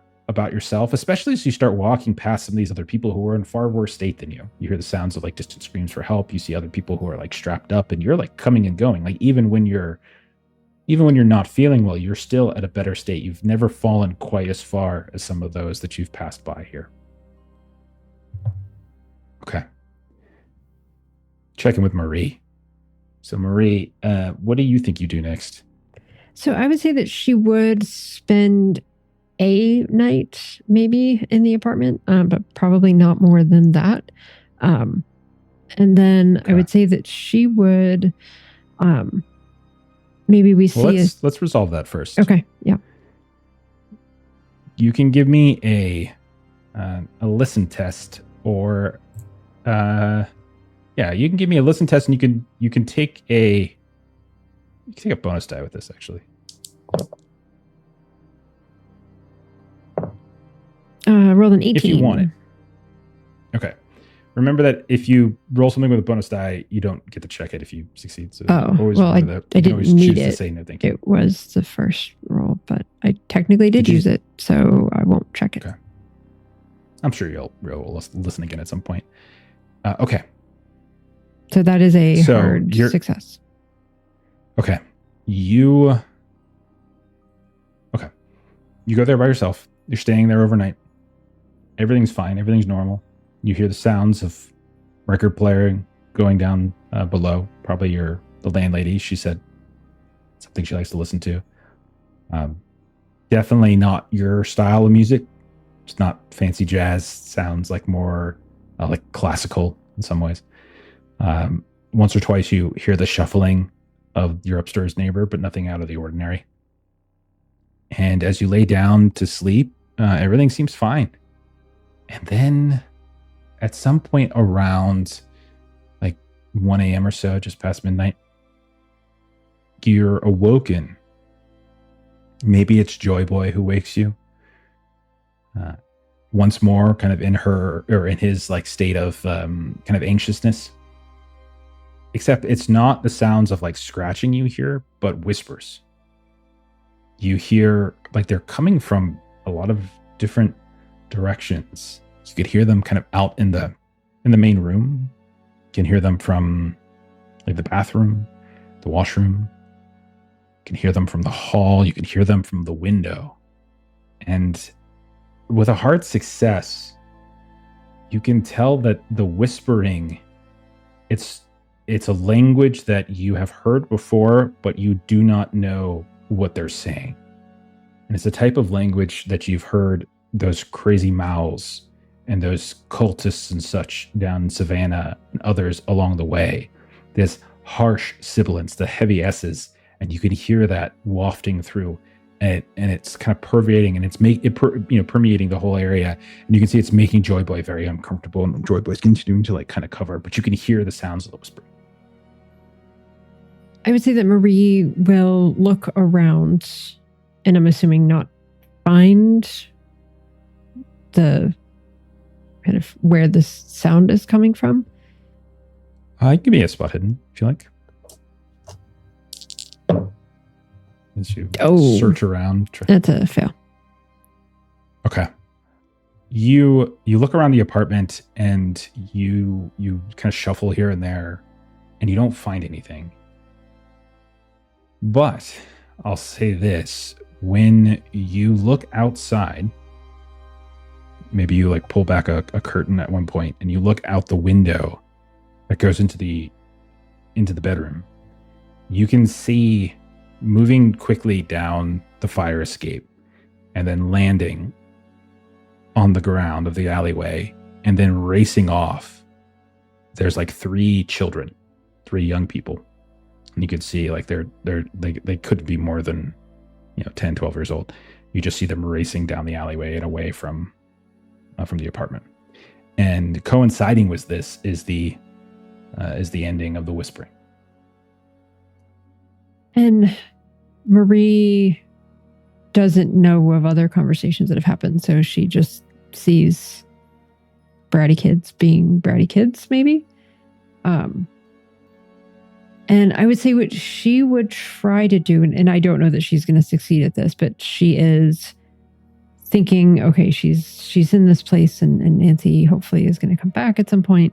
So she wants to try to see if she can recall the symbolism that we had seen way back at Joy Grove. And she wants to try to spend the rest of the night trying to, like, even if she finds some like nail polish or something, to just like put that up on like a wall. Give me an occult test. Yep. What's Marie's occult? 5. All right. Hey, there's a chance. Yeah. I'm gonna take a couple audience boosts to give me a 25, because it's If still you not roll great. 1, you won't but- get to check it. Yep. What are the? I mean, I know, but I'm just gonna say for the question. What are the like, what are the chances? 5 under 100. 1 in 20. Yeah. It's right there. It's a brilliance of a D100 game. It's very easy to see what those odds are. What's my percentage? What are the chances I rolled this? I think it's 5 out of 100. That's the chance. Yeah, I rolled a 75. Do you want to spend 70 luck? I don't have 70 luck. Okay.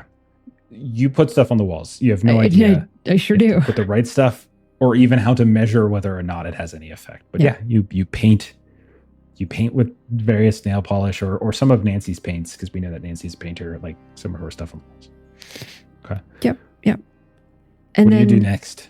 What I would say after that is she knows that she is not in a good way, and also knows that Nancy is somewhere getting care.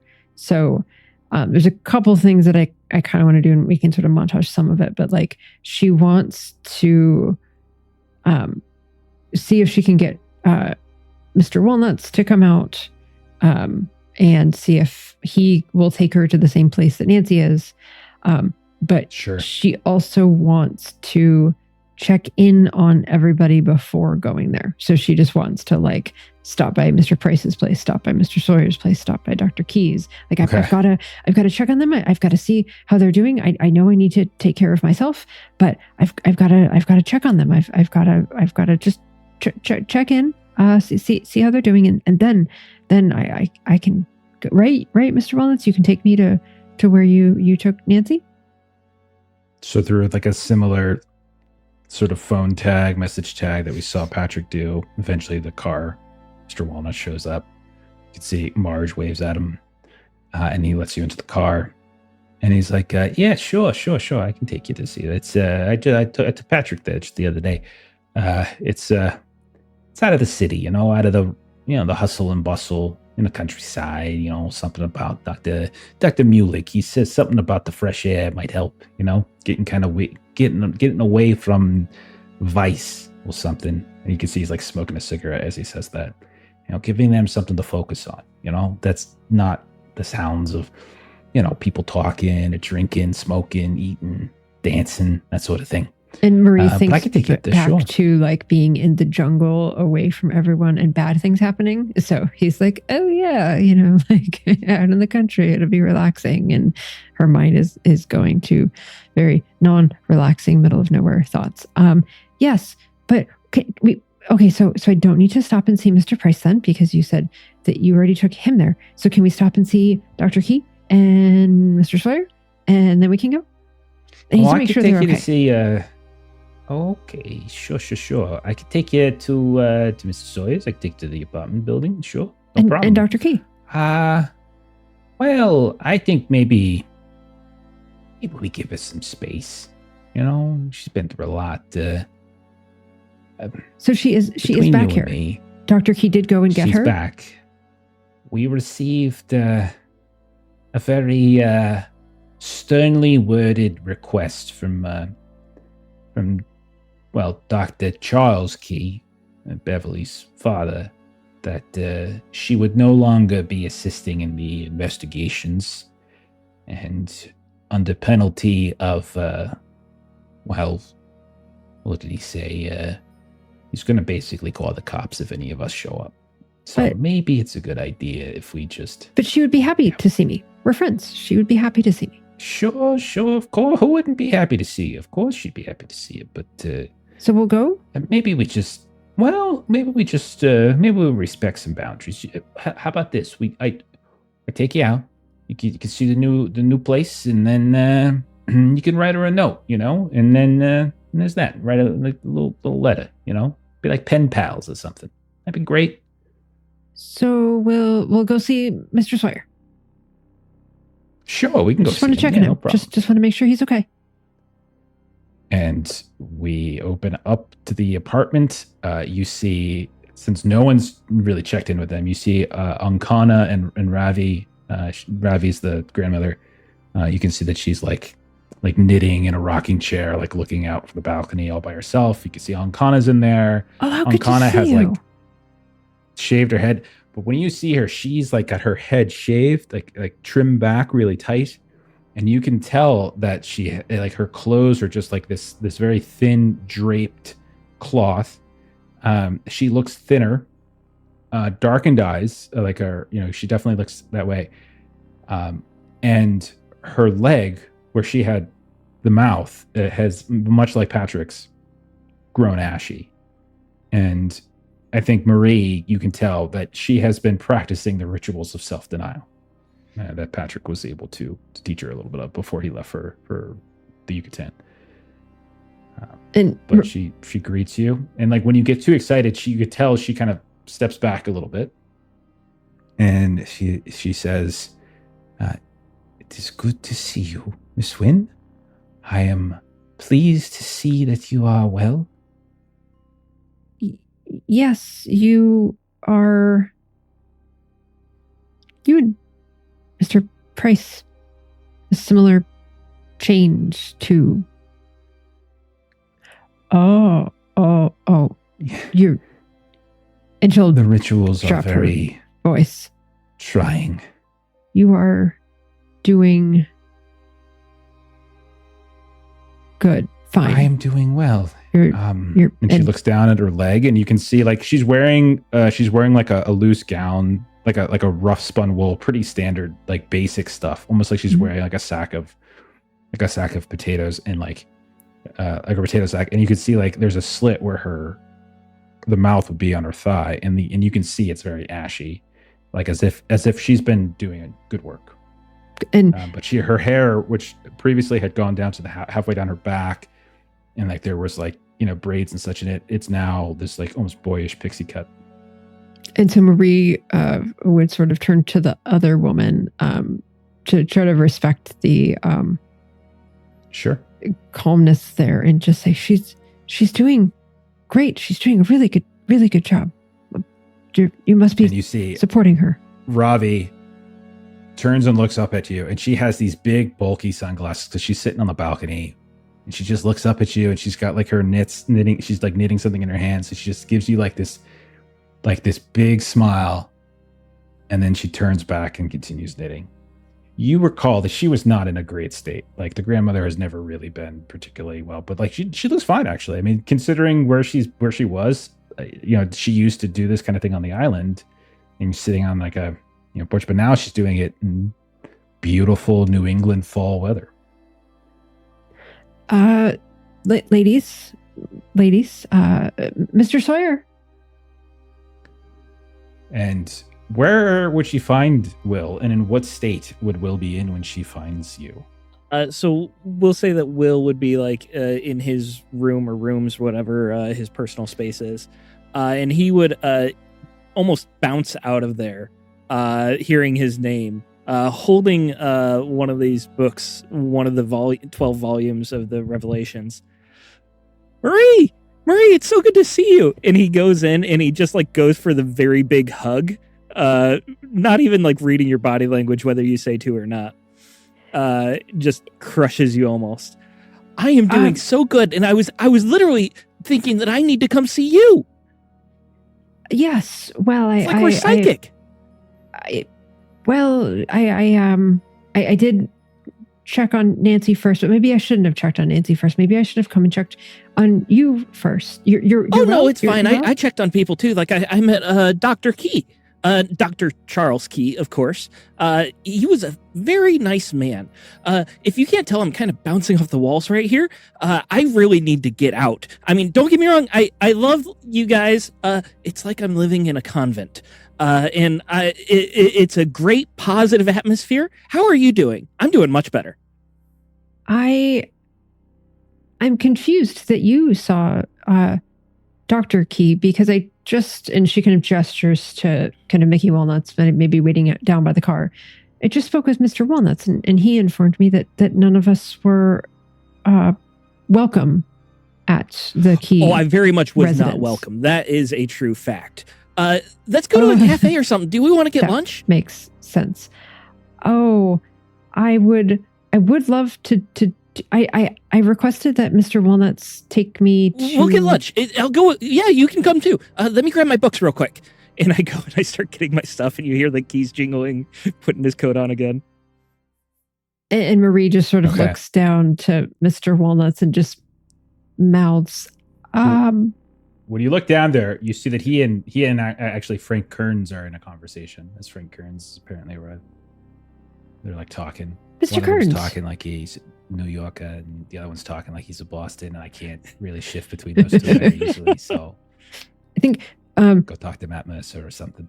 Marie would kind of look at the dust that Will kicked up, kind of running back into his, and she'll go down the stairs. Oh, Mr. Kearns, I'm so sorry. I should have added you to the list of people that I would check on before I went with Checking on me? Well, yes. No, must make sure that everyone is okay. Oh, I'm doing fine. I've got kind of good news, kind of mix of good news. I was coming to see Ancana. Is Will up there? And yes, is Ancana up there? Mr. Walnuts. He's like Frankie. He's holding up what looks like, hey guys. Where's your roommate? She's like up looking there. around for Ancana. Okay, great. Ancana, great. Robbie, and they're both in. He's got in his hand. It looks like an envelope that has gone through a series of like stamps. Like it's definitely an international message. Got a little bit of news. Bad news, but also good news. Good news is great news. So Mr. Kearns, I'm not sure how much Mr. Price had filled you in on his lifestyle changes since Ethiopia. Yeah, he's no fun anymore. He doesn't like to drink, doesn't like to smoke. So you're telling me it's like I'm living in a convent up there. Ancana is doing the same. Not a bad idea for you right now. Things. He's been like this since she got back. It's like he does a line of sugar every morning or something. He's got all this. I just feel better. I can't describe it. It's the best I've ever felt. I hope you're feeling the same way, Marie. I'm not actually. That's well, hang out with me for a little bit. I'll teach you how to be optimistic. I'm sorry. Were you saying something? Yes, Mr. Kearns. I tried to let Ancana know that I thought she was doing very well, and it was good to see her. And she was taken aback by and she's sort of comparing herself to Will by my positivity. So I think your measured approach with Ancana would probably be good. Of course, sure. I heard from an old friend and I got an update on the family. It's all. T. Oh, I miss him. He was so much fun to be around. Excellent driver. Oh, a lot better than you. You hit me in the face with the car. Hey, well, you do what you got to do. Anyhow, you guys are at. How is T? Go ahead. How is T? A little good, a little bad, I guess. Good is great. Yeah. Bad is something we should ask about. Bad. What is bad? Well, it's all right. It's just all right. Well, here, and he kind of just hands it over to you. And so he sent me this, and it literally is addressed to Frank Kearns. As if you guys don't recall, by the way, T and Frank spent a lot of time together. Yeah, because you guys sent them up into the did. countryside outside of Bangkok to release Daniel Lohman into the wild. So like the two of them Yep. spent a lot of time together. We didn't know what to do with him, And so- and we sent them to Yeah. do a thing. Tie this So guy I to will a tree share with for us. you. Take away his shoes. So I shared with you all a letter. If one of you wants to read it, either of you can read it. Yes. To Mr. Frank Kearns, I hope this message finds you well.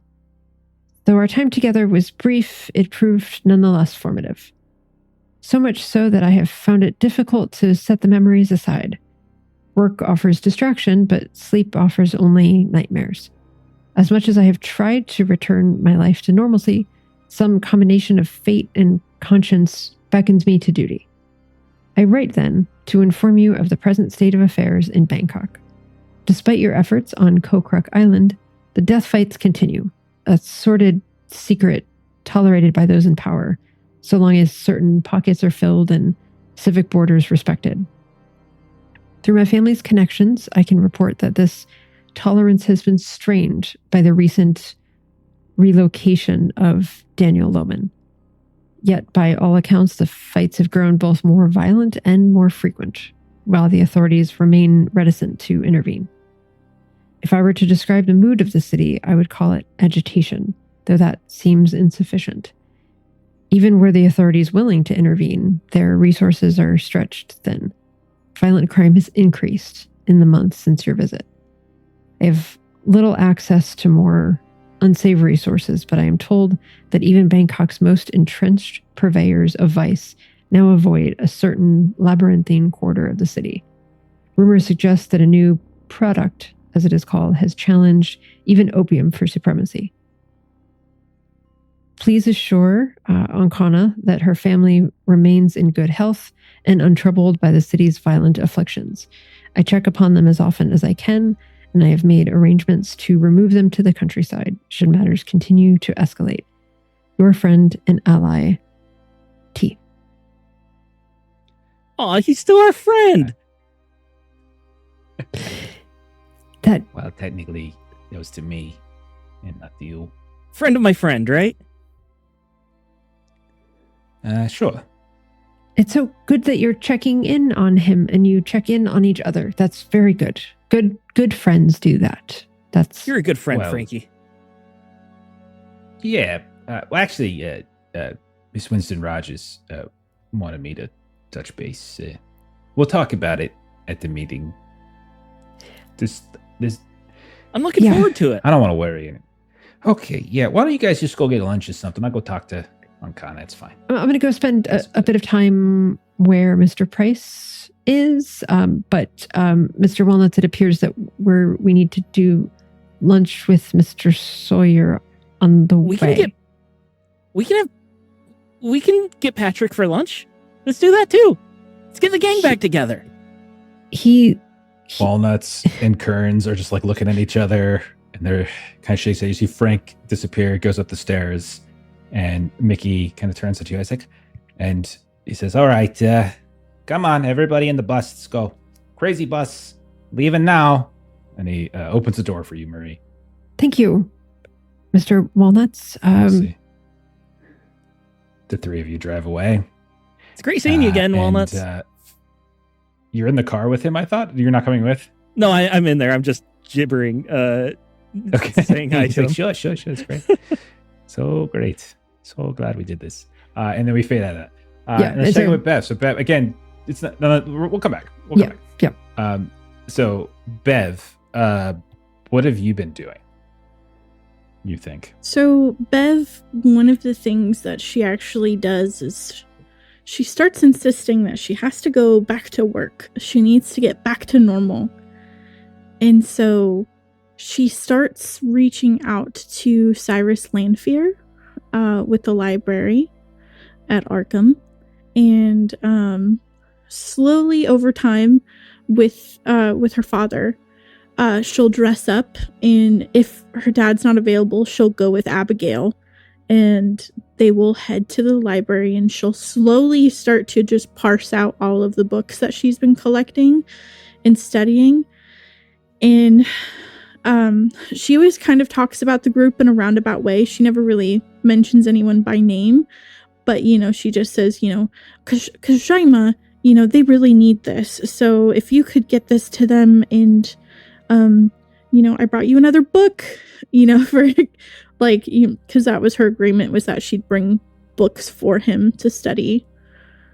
Well, I will say this, that when you try to go get an audience with Cyrus Lanfear, he'll take you.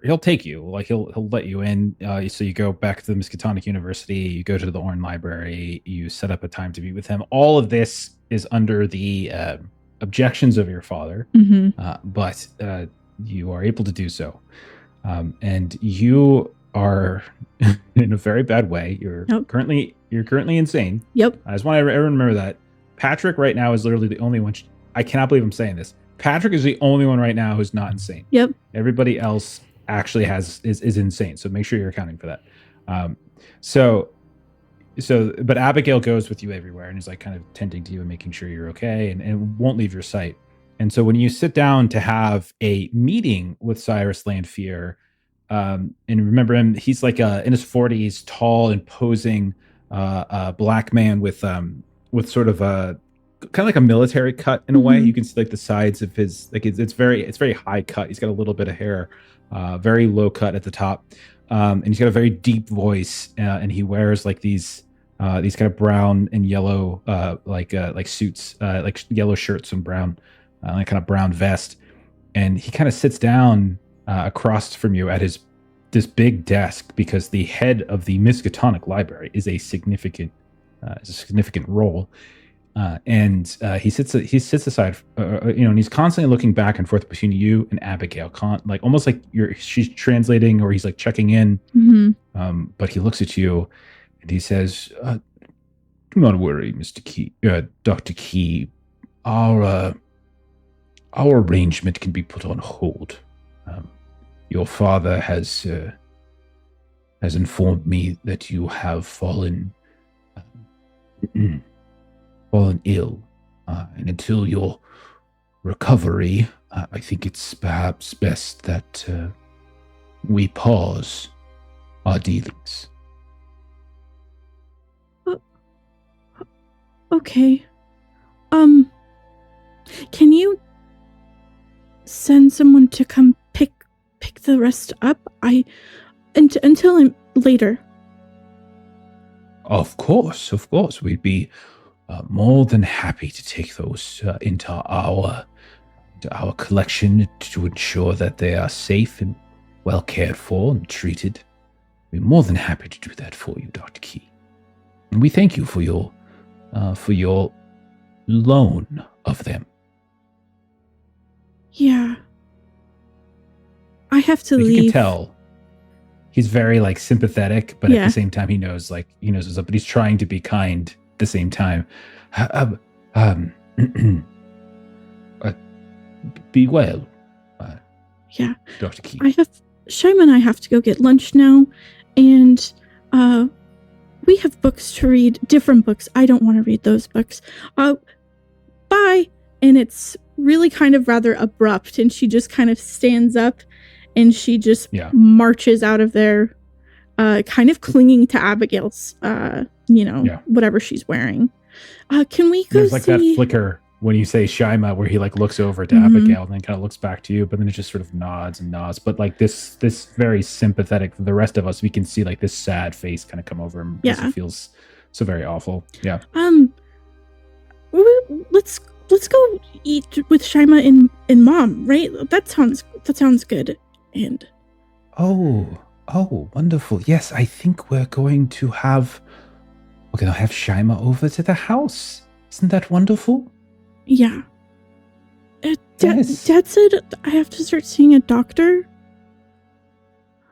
Well, of course. You're unwell, and what better way to be? Well, you're a doctor yourself, a different kind, of course, but your father knows best.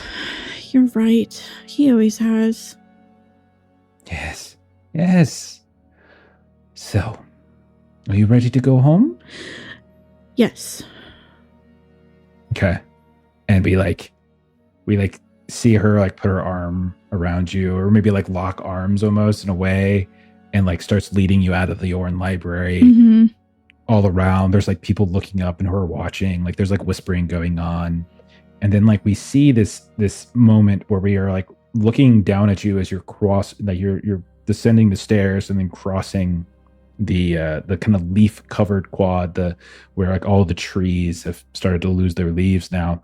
And we see that we're looking at it from the perspective of Cyrus Lanfear as he's kind of standing looking down through his window, watching you travel away. Okay. I don't want to take a lot away. As if there's more that Bev wants to do, you are more than welcome to. I just No, I think after this point, like because she feels like she has to contribute in some way, but she does agree Sure. with her dad that she needs to separate, because every time she tries to think about it, it hurts. And Sure. she freaks out and regresses, and then she loses herself for longer and longer periods of time. So I think Okay. that was kind of like one of her, like, just get this off my plate, and then, yeah, focus on herself. Okay. All right. Let's check back in with Patrick. Patrick, what do you think? The last time we saw you would, and we're going to say that those meetings that you've been having with Dr. Mulig, like, you don't have to wait until after those are over, like in your own like headcanon, because that effectively lasts the course of the month, right? So what do you think? Is there any other things on Patrick's like to-do list of stuff to check in on or do while he's here? Yeah, I'd stop by the old barbershop, even tonight. Invite Will out if he wanted to. Check on Peter. Okay. Do you think so? Do you think Will would have gone with Patrick? Again, this is out of order. It's totally fine. We'll say this is after you got the Revelations books back. But maybe before, yeah. Marie, or after? He's been doing other things. Maybe this is like a week or so, or two, maybe 2 weeks back after returning from Mexico. So you've had the books for a little while. Will would absolutely want to hang out. Will's feeling the love. Okay. Everyone wants to be with me. Oh, that's nice. So the two of you go to the barbershop that you had sold your half of to Peter. And when you walk in, it is a beautiful fall afternoon. It is, we'll call it the 21st or so. And so I think it's might be a Tuesday. I'm trying to remember. I think it's Tuesday. I actually looked this up before, so I'm just trying to remember. So it's a beautiful Tuesday afternoon, and you walk into into this barber shop, and like he's cleaning up, and like Peter like kind of looks over at you, and he's like, "Patrick, oh my God, you're Cypher sore eyes! Oh goodness gracious! How Good you time for a doing, cut. kiddo?" My hair's been a Of bit course. unkept for a while. Oh, sure, no problem. It's good to see you. I was worried about you. Yeah, I brought a friend. I think I'm doing all right. Hey, I'm Will. How's it going? Yeah, I'm doing all right. My name's Peter. It's nice Hey, to. it's a nice pleasure to meet meet a you. friend. Okay, yeah, all right. Got a lot of energy coming off of this one. All right. So yeah, okay. Sit on down, and he kind of like gets, he seats there, and he kind of pulls the cloth, kind of tabs it. He does all the usual barbershop stuff, and like, Will's so what are awkwardly we doing today standing with by. this? Just give me the There's some usual. seats right over there. See, there's newspapers. Oh, it's all right. I don't mind magazines. Knock standing. yourself out. Well, I mean, like I got to move around a lot around him. So Oh, I'll it move. might be best I'll move too. It's just like 5 feet away. Go sit in the seats. Oh, okay. If you want me to. Okay, and so you sit down, and like again, magazines splayed out. It's a classic barbershop, right? There's stuff to do. So what are you thinking, Patrick? What are we after here? Maybe something new. Just clean it up a bit. Oh, okay. All right, something new. Hang on a second. And he goes over and he grabs like a magazine and he kind of flips it. Like, I hear this is the new style in Europe, and he kind of shows it. So it's like a picture of a dude with like this like weird kind of comb and beautiful like tight cut and everything. Absolutely, Patrick. That's What the do you one you think? want. Europe, huh? Aren't you from Europe, Will? No, Oh, Oh, must mistake I it. was gonna say I'm from Ohio. yeah, he didn't really. Oh, Okay, well, Ohio's a nice place, I guess. Yeah. Okay, well, so anyway, he starts to stip. So, like, what have you been up to these days? I haven't seen you in a while. Just came back up from the Yucatan. Things been The Yucatan? What are you doing down in the Yucatan? Snip. We've been in the jungle, exploring ruins. You've been exploring ruins in the jungle. Okay, buddy. What do you know? What really? What were you doing? No, it's true. Snip. Right. Okay. Yeah. Thanks, Bill. Was it? Will. What was his name? Will. Right. Okay. Yeah. Okay. So you and Will were exploring some jungles in the ruins. Is that what you're saying? It's a wild place out there. Sure. Should you find anything interesting? I know you won't believe me, but yeah, we met a god. Did we? I'm sorry. What? And like there's a little snip, and you feel like a little pinch. He's like, oh, I'm sorry, buddy. You got. I'm sorry. What did you met a? Yeah, you met a dog? don't worry about it. Will, you don't remember? What are you talking about? I'll tell you in a moment after my cut. He's kind of like looking really nervous. He's kind of sweating a little bit. Kind of takes his towel. Okay. It was a All little right. stressful at Jesus. times. I you know how it is, travel and all Okay. that. Yeah, I haven't really traveled in quite a while. Haven't quite found a replacement for this guy right here. We used to do this together. Oh, yeah? Patrick and I. But yeah. But he needed a change. Totally understandable. So, you seen anybody lately? Now that you remind me. Can you believe it? Anna's getting married. I can and I can't. I got an invitation around here somewhere. Who's Anna? And he said, hang on 1 second. He was your friend. I didn't know who Anna is. You don't remember? I told you about her when we met in Casablanca. Oh, she's the one that you were moping over that beer for. Yeah, that's the one. Well, it seems like you So- split a while ago, right? Like, no harm, no foul there. I just can't believe she had So someone he- lined up already. He turns around, goes through some of his mail, comes back, and he hands you an invitation. And I'll let you read it if you want. Go ahead there, Patrick. Yeah, it says, together with their families, Anna and Gerald invite you to celebrate their engagement, September 24th, 1937, at 11 p.m. at the Carter Mansion, Beverly Road. Dinner, That is dancing, and beautiful. fun to follow. That is a beautiful invitation. Look at that gold ink there. Will gets up, is leaning over. Like, Absolutely. "Oh, I told you, sit down over there. Do it. Yeah, so, this came in the mail. This morning, actually. It's quite nice. This would have been ours. Yeah. Carter Mansion sounds like a nice you place. look at it. Yeah, you serious? No, not a mansion. No, of course not. No, I'm saying it ain't tonight. You guys, you don't know what Carter Mansion is? It's that shithole outside of town. The place, the Randolph Carter. Like the whole damn thing collapsed on itself. It's a freaking death trap up there. It's got to be a misprint or something. Huh. And you can roll like a history test or something. Do you got history, Patrick? I might. Let me check. I do have 10. Yeah, I don't think this makes sense for Will because Will's not from Arkham. So, but I think definitely Patrick not. can do it. Okay, it's not much, but there's a chance. Not that would Okay. stop this version of Will. 68. That is not a pass. Okay. As he starts talking, like maybe some slight things, you remember some slight things, but effectively, like it is not a nice place. It is a place that hasn't. It's sort of like it's private property of some kind, but it used to be the home of the Carters, Randolph Carter specifically, but no one's lived there in 15, 20 years. It's just like it's an absolute derelict. Nothing. No one would hold anything. The roof doesn't even like it collapsed in years ago. Probably when you were a kid. Like you might have heard stories about it or something like that, but you probably don't know any more information than that. I barely heard anything about this place, and they're holding a party here. Must be. It's got to be a mistake. It's an expensive invitation. Maybe they fix the place up. It's got to be something about it.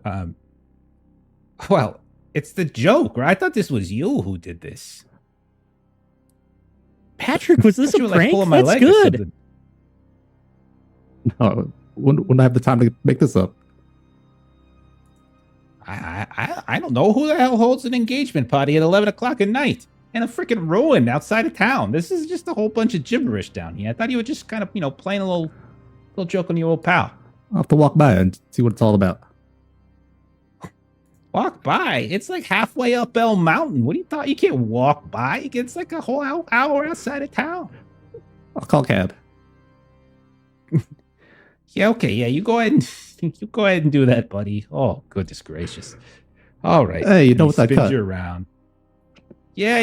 He spins you around and he kind of shows you your look. And you look a little different, but you're clean. It's clean, it's cut, but it's like a little bit styled, and it's kind of has like a little bit of a swoosh in the front, but and like maybe a little bit falls and dangles down your forehead, like all emo like as you spin around. Hey, not too shabby there, Peter. Got something going here. All right. Let me borrow the chair for a On the moment. house. What's that? Let me borrow the chair. Let me give Will here a cut. Sure, old time's sakes. Yeah, knock yourself out. Been a while since I had a little Steps taken off away. the top. Do you have a Let me see what bowl I can do around for here you. you can guide it with? A bowl. Have you been getting your hair cut, son? I normally do it myself. Save money. Okay, so Patrick, obviously roll your barber for this, no doubt. Okay. As like Peter like sits down and like kicks his feet up, pulls out a newspaper, and he just like starts reading, and like as you're like snipping away. Oh, God. It's been a while. I'm a bit rusty. 98. Do you want to push? Oh, I can just spend Spend the luck. quick little 10. Well, hang on. Oh. If you spend luck, you can't get the check. That's true. You got to push. Yeah, so if you push, yeah. and you're at 88. Yeah, that's pretty. I will tell you though, if you fail, you know what it's gonna be. We're gonna snip half of Will's ear off. Like it's definitely gonna happen. Hey, it's not my ear. Okay, All right, I'm setting it. exactly. You got it. I like it. Trust me, Will. We're all in agreement. I've been doing this for a while. All right, an 80 is a pass. Barely. It's super close, yeah. So close. So Will, do you give him similar to what you have, or do you do something different? I've got a catalog here. You got something that fits you. Yeah, Will probably picks like one of the more difficult ones, and we'll say that with the push, you had to go a little bit shorter than it was meant to be. Okay.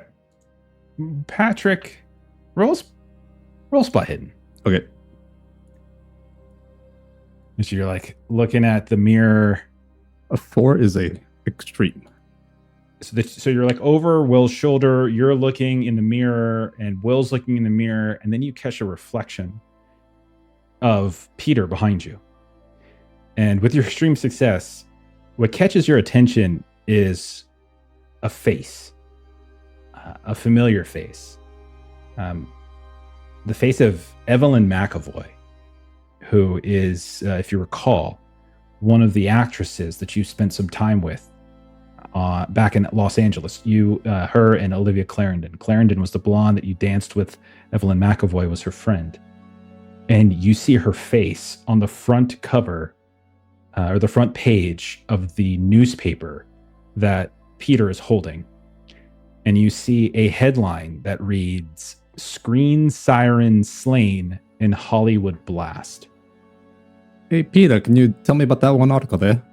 The one with Evelyn. What's that? The one you're reading. Go ahead and read it. He kind of hands the newspaper over to you. Go ahead. Whatever. I'm done with it. I've read it like 3 times today. And I will share with you I'll try to anyway. Got another handout. Yeah, it's a crazy handout day. Go into our clues. and scroll down. So in the clues thing on Foundry, I can't share this one with you because this one's text. Scroll down to the Arkham Advertiser and open that up. Screen siren slain in Hollywood blast. Got it. And you're welcome to read that one. Okay. If that's a long one. Oh boy.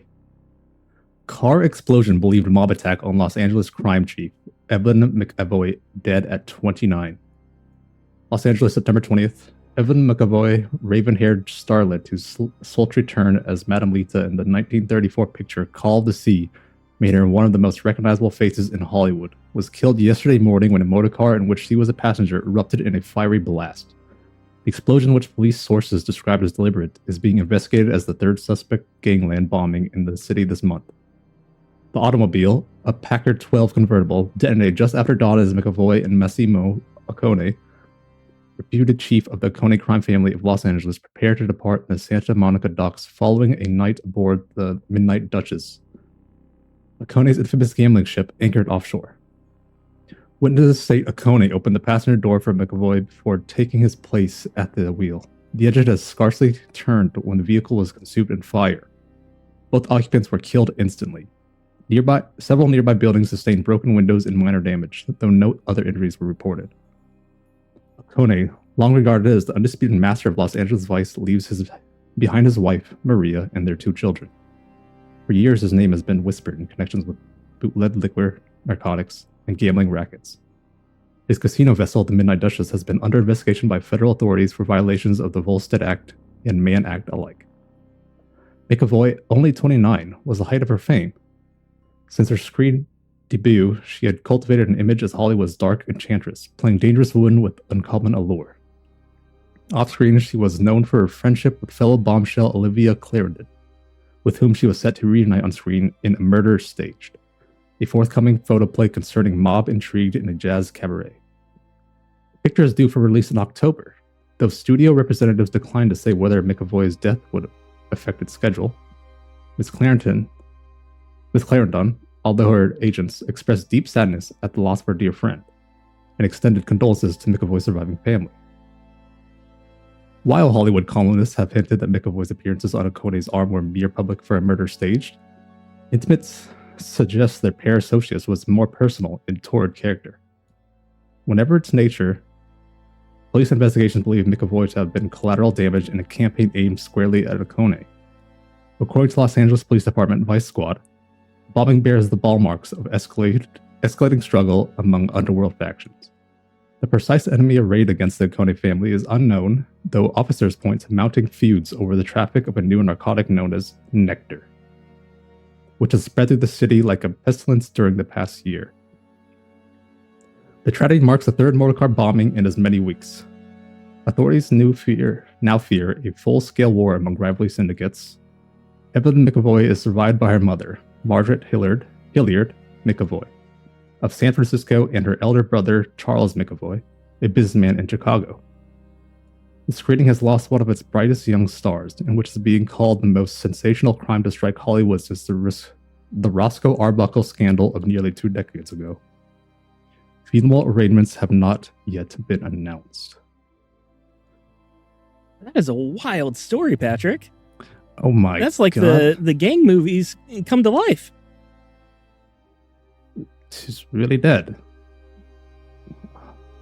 I met the starlet, almost a year ago. Oh, that's Danced right. with her even. I'm not there. You I'm were just on the Duchess. saying. It was fun. Yeah, I was on that ship. That's Wait a wild. second. You were on that ship? You don't know Evelyn McAvoy. What are you talking about? Peter says. Of course I know. I've been on the ship. I've met Oconee. I've met Evelyn, Olivia. I've met them all. It's true. I've heard You this go story out the- before. This guy goes out to Los Angeles one time, so he thinks he meets all the most beautiful women out there and all of Los Angeles mafia. Sure you did. Sure you did, Patrick. No, he Oh really my did. God. Okay, Bill. Will. If you say so. Uh-huh. Anyhow. All right, Wills, you don't remember all anything right. of my time. You don't remember What was anything that? down in Yucatan. I remember the Yucatan, of course. How would I forget? I got all these scars to remind me. Really bad sunburn, by the way. Caused my skin to crack, flare up, it was hospitalized for a little bit, it was bad. Really close to the equator down there. So you know what we're in for. Like, going forward, you committed to this? You don't have to be. What do you mean? Of course. I'm all in. I've never felt better. Something's all in on you. Oh, we're going to meet Roger soon. Just making sure you're still with us. Yeah, of course. To the end, buddy. To the end. So we fade out of that scene, and we pick up Marie. Where are we? You said you wanted to check in on Nancy. Yeah, so I'm both checking in on Nancy and getting care. Like, I definitely need care. Okay, so you recognize the place that you are taken to. Will did not, or excuse me, Patrick. Actually, no, Patrick, you would have too. I apologize. You would have too. You recognize it. Both of you would have as the Winston home. This is where Walter Winston and stuff. This is where Marie, you played a year ago, a party for her. She hasn't been staying here since near holiday time last year because she had said there were some sort of people driving past that kind of made her nervous. And this is like out in the country. It's a beautiful place, and it is her home that has been repurposed somehow. It seems like into some kind of makeshift hospital. Interesting. And we open up, we'll say, we've already described the location, but we're open up maybe on like a second story, and we're like looking in on a room filled with like all sorts of like books and things, magazines and such. And you can see Nancy is in the corner. She's kind of curled up, and she has some kind of book in her lap. It doesn't look like it's like it looks like it's like a pulpy tome of some kind. And she's right at the window. The light's coming in. It's a sort of an idyllic view. And you're standing next to Dr. Mulik. And you're both looking into the room. And he's like, as you can see, your friend is recovering very nicely. She has been making great progress since your departure. However, I do not think that she is quite ready to be out on her own. You, of course, can speak with her if you wish. Yes, I do. This is not a prison of any kind.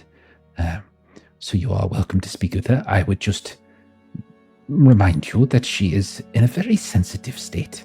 And any sort of alarming conversations or memories, perhaps, of her incidents might trigger a relapse of some kind. So, if you could, please keep your conversation to lighter fare. The changing of the leaves, the cooling of the weather, this sort of thing. Yes? Yes. Weather's always a safe conversation topic. It is a very... Or perhaps your favorite juice as well. I quite like apple. Oh, yes. Cranberry. Cranberry. I see. It's very tart for my taste, but that is fine. We could find you some cranberry juice, I am sure. And so, do you want to talk to Nancy? Of course. So you go in, and like as you get closer, like you can see, like she turns up and she looks at you, and she gets this big smile on her face. She's definitely got some rings under her eyes, a little bit of bloodshot, and she's wearing like a colorful gown over top of like the equivalent of almost like scrubs, basically, like just really plain looking long sleeve, pants and shirt. But then she's got this colorful shawl over top of it, and she's just like, Marie, oh my God, it's so good to see you. And she gets up, she puts the book face down, and so like you can see the spread of the spine, and she gets up and she gives you a hug and a big kiss. Oh, goodness gracious. So good to see you. Oh, my goodness. Good to see you, too. Oh, God, you look terrible. I want to check in on you. And, I just want to make sure that you are enjoying the lovely fall weather. And she looks out the window, and like you can see there's this big tree. There's a pond down there as well that it's overlooking. You can see the pond's got these colorful orange and red and yellow leaves floating on the surface. There's people that are sitting by it in wheelchairs and such. And she says, it is pretty. It's very beautiful. So I don't know why I just made her British all of a sudden. But no, she's like, it's gorgeous. It's wonderful. Wonderful. This place is nice, isn't it? We could never afford something like this. No, we definitely take it where we can. Miss, yes, it's very, very good that we're here. I hear they have cranberry juice. Maybe. I don't know. I don't like that stuff. It's too tart. That's what Dr. Mueller said. He's an apple juice fan. Dr. Mueller? Oh. Yeah, he's a stuffy old man, but he's all right. He's a nice man. He smells like brandy all the time, but they won't let me have brandy. So. Oh well. Afraid I'll relapse or something. And Marie thinks about the fact, because like drinking is her vice, and so she thinks about the fact that she's just like trekked herself in here, and she also will not be able to imbibe, and thinks about that. Well, that's probably for the best. For the best. We're here for health and wellness. But it's lovely to see you. I feel fine. I think I could leave, but they said no, not yet. Whatever. I don't care. They feed me. I don't got to work. It's just like a vacation. You get that view without spending money for it? Who could turn that down? I could really use my paints, though. It's the one thing they won't let me do. They won't let me paint. Well, that seems unfortunate. I'll ask. Oh, Dr. Mueller? No, he says it's a trigger. Whatever that means. Oh. Well. No mind. We will get our juices and we will walk in the lovely fall air, and it's just good to be friends side by side. And so we see like the two of you go down. You're allowed to walk around. That's fine. No issues. And then eventually she kind of goes back to her reading, and then you go and you sit down with Dr. Mueller. Same room. Maybe there's been some slight progress on organizing the office. And he says, he turns to you and he pulls out a fresh notebook. So, Miss Vin, might I call you Marie? Yes, of course. Yes. Wonderful. Wunderbar. Now, what seems to be the problem? Well, I'm finding that I feel all the time like I should, well, it's my own fault, really. I've done things in life where I didn't value my friends and I didn't look after them. So really, I need to make sure that I look out for them. And it's the darndest thing. Dr. Key won't let us visit young Dr. Key. And well, that's just not okay. People should be able to see their friends and make sure that they are okay. Because if we make sure that people are okay, then we'll be okay. Well, perhaps you should start with questioning why it is you feel the compulsion to assign blame to this. It is your fault, that it is not your fault. Oh, things are definitely my fault. I've done really bad things. Oh? Is that so? What kind of things have you done that are so terrible? Well, it's, and like she just met him, so she's not really warmed up so much. I think I've done, like I have a lot of, like, I'm looking at whatever and I have this image like I did a thing. Like I don't think I did that thing, but I have an image like I did the thing. Like I saw things happen that were really bad, but then I see them from the perspective as if I did them. Keeps me up at night. It's a question of memory, perhaps. You are unable to trust what it is that comes to your mind? Well, there's part of me that knows I didn't do the thing, but unless I can ask my friends for sure, maybe I did do the thing. Why don't we start from the beginning? And you tell me everything. And he pulls out his pen, and then we kind of like fade from there as that scene continues. A little while later, and again, some of this is out of order. And you guys will have more opportunity to do other things, but you guys are, in fact, as you all have been alluding to this, eventually you will all be called to, well, the exception of Bev, you'll be called to a scene at the Hotel Miskatonic. Some of you might arrive there on your own. Some of you might be fetched by Frank or by Mickey.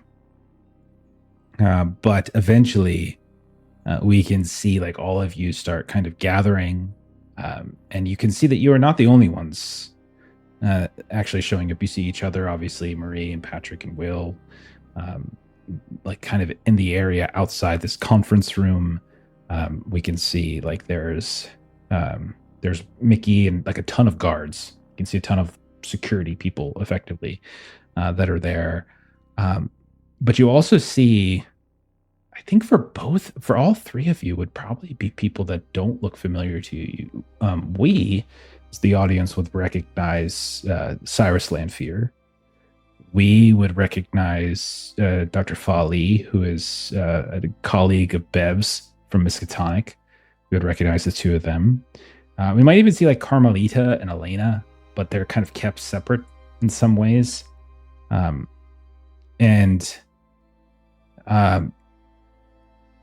at one point, like the door opens and you'll see like maybe Mickey sticks his head out as everyone's kind of like waiting in this area to be called into the principal's office, so to speak.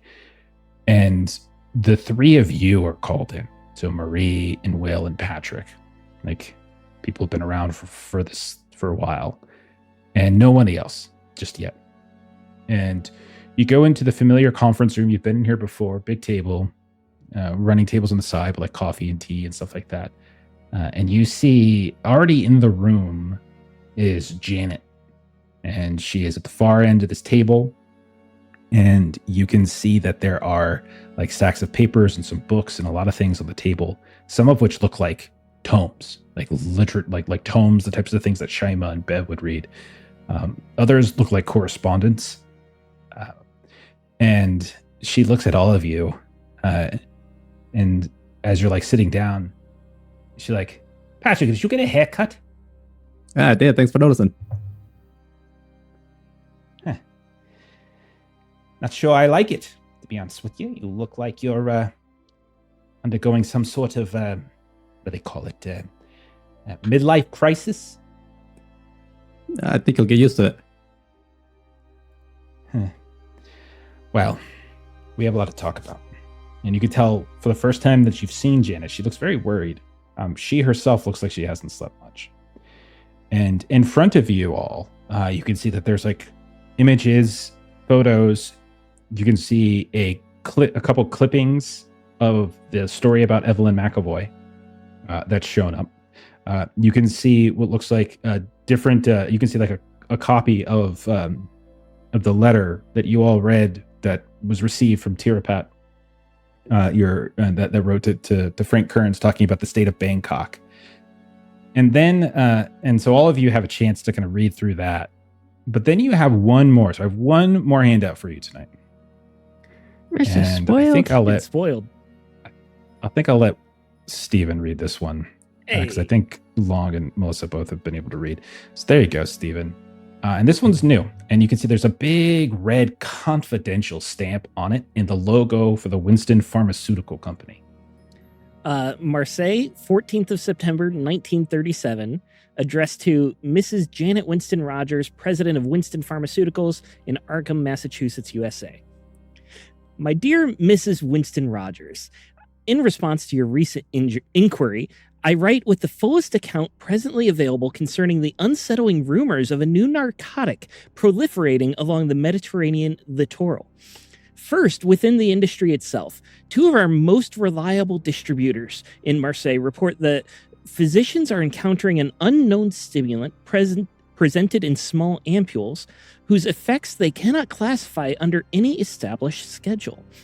The appearance of this substance has already caused unease among our colleagues who fear that its unpredictable properties may undermine public confidence in legitimate medicinal preparations. Second, from our own channels, one of the more discreet agents in our foreign trade department confided that harbor officials at Naples, Piraeus, and even Barcelona have lately received considerations from masters of unusually large vessels, permitting them to discharge cargo without the customary inspection or delay. The sums changing hands suggest organized effort rather than mere opportunism, and the quantities reported could easily swamp the market if unchecked. While unconfirmed across all vessels, the agent noted that a common port of call is Valletta. Third, from the scientific side, during a recent visit to Cairo, several of our chemists succeeded in procuring a sealed vial said to contain the very material now spoken of in whispers from Alexandria to Genoa. Their preliminary observations suggest not only that the drug has taken root on both shores of the sea, but that it defies ordinary analysis, behaving as though composed of unfamiliar alkaloids or worse. I await the full lab reports with keen anticipation. Taken together, these threads point to a force operating outside the bounds of conventional commerce, with resources sufficient to bribe officials, flood ports, and insinuate itself into circles once thought immune to such corruption. I need not emphasize the peril this poses both to our industry's reputation and to Winston Pharmaceuticals' considerable stake in continental markets. I shall continue to collect testimony and material evidence, and will forward the chemist's results as soon as they are rendered. In the meantime, I counsel vigilance in all transatlantic consignments, for I fear this contagion of commerce will not remain confined to Europe.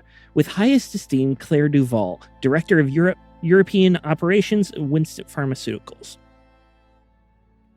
So, as you're reading this, and as Janet is watching you read this, as you're getting updates about Bangkok seeing an increase in what sounds like death fights, and as gang violence is on the rise within Los Angeles, we're going to go ahead and call it there for tonight, and we will continue next time as we dig into what your next steps are going to be in this global conspiracy. But I want to talk to Winston Rogers. I want to hear the acerbic wit. Got to remember how to do her voice. It takes me too long to get back into her voice. Like, it really does. We do love Miss Winston Rogers. I just can't. God, it always is difficult. I just go into like that stupid, like, generic Frank Kern's Mickey Mullins voice. It's like Patrick. No, that's not right. See, I can't even do it. It's gonna take me a while to get back. All right, you got a week to prep. I got a week. Anyhow, well, there you go, guys. Welcome back. I hope you had a good time. Back in Arkham. We have some issues. We all have some issues. I think we're doing much better now. You would, but I should check on you. You haven't gotten any treatment, just to make sure. You haven't gotten any treatment. You haven't been getting any kind of personal we care. were discussing this in chat, and Stephen was like, Will, everything's great. And I was like, yes, but Stephen is making the choice of what Will does, so Stephen can get Will some care. How dare you suggest I metagame? My goodness. It's not metagaming. Use the rules as they are laid out for you to I'm working towards self-help on my own time. Why not have that kind of time? Right? We'll see. All right, let's go ahead. Let's do a couple closing plugs. I'm going to toss it over to Steven. Steven, where can we find you on the internets?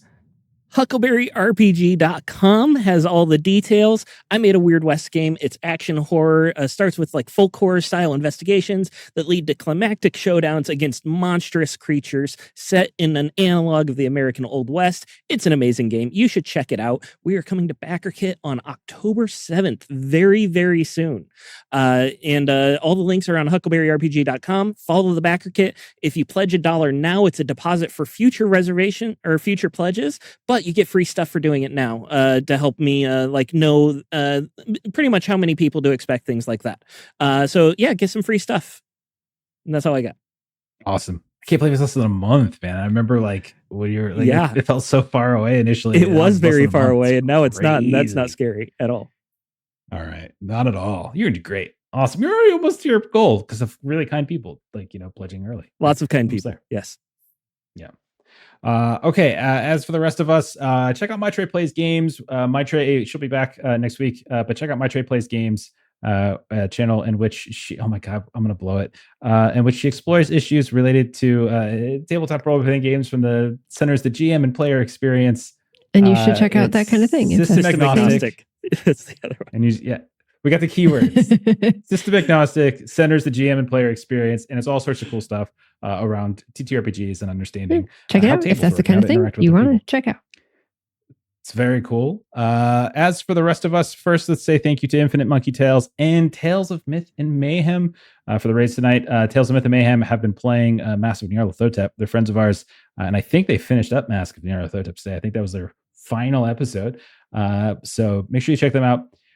In terms of our streaming schedule next week, I think we're back-ish to normal-ish. Definitely Tuesday, we got Hardwired Island. Thursday, we've got Legend in the Mist. Friday next week should be a Conan week, I think. Our Conan schedule is kind of floating right now as we're trying to figure a few things out. But we'll have a Conan episode next week. And then Saturday next week, we will be doing more Call of Cthulhu. And yeah, that's that. And hopefully I'm going to get some more We're in Danger back on Monday. It's just kind of working out some timing issues right now. What's We're in Danger, that's Jeff? It for us. I don't know. You guys are in danger. You guys are literally on the planet. We are. It's a cool new game. Where everything's going to shit. So yeah. You We're in Danger is a game I made. It's up on our channel. You can watch it if you want. It's pretty good. And it's the best ever. All right. Is it though? Yes. It Ton is. of fun. It's pretty great. Blast to play. It's pretty good. You can find it on itch. All right. You can. Link in all the those things description. are true. What else is true is I'm going to go ahead and raid Dead Aussie Gamer. Have a great rest of your night, everybody. Thanks for watching. We'll see y'all later. Bye-bye. I'll be saying